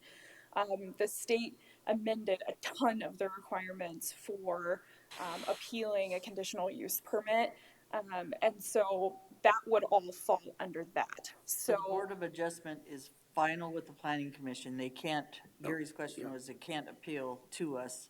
They have to appeal to circuit court. They can't Correct. appeal to us. yes. you done? I got it, I'm good. What I'm kind of sensing from the commission is, number one, I think they would want this presented to the planning commission to get their feedback and their understanding, have their discussion. I don't know if you, and then bring that back to the commission. I was gonna say probably go ahead and draft the ordinance change, but I would probably wait until we get the feedback from the commission, and then the commission takes some time to think about it themselves before requested a draft of ordinance or a change. Certainly. And what I could do too, to even further clarify some of the questions that I've heard today, is write both you and the planning commission a memo on how it would all work if it did happen. And what steps would need to be taken in order to do it and what the appeal process would look like. So that way it's abundantly clear to everybody what we're getting ourselves into. So that way you guys can be fully informed when you make your decision. I don't think we need a motion for that, do we? No, Okay, I'll just do it. sounds good. So I think next is executive session, so. We have an Make a motion to go into executive session. Second. moved and seconded to go into executive session For personnel and contractual. for personnel and contractual. All in favor indicate by saying aye. Aye. Opposed, motion carried. All right. Need a motion to come out of executive session. So moved. Second. Moved and seconded to come out of executive session. All in favor indicate by saying aye. Aye. Opposed, motion carries. We have no actions, so we need a motion to adjourn. Is there anything else to discuss? Okay. Moved by Drews to adjourn, seconded by Hadcock. Thank you. All in favor indicate by saying aye. Aye. Aye. Motion carries. We're adjourned.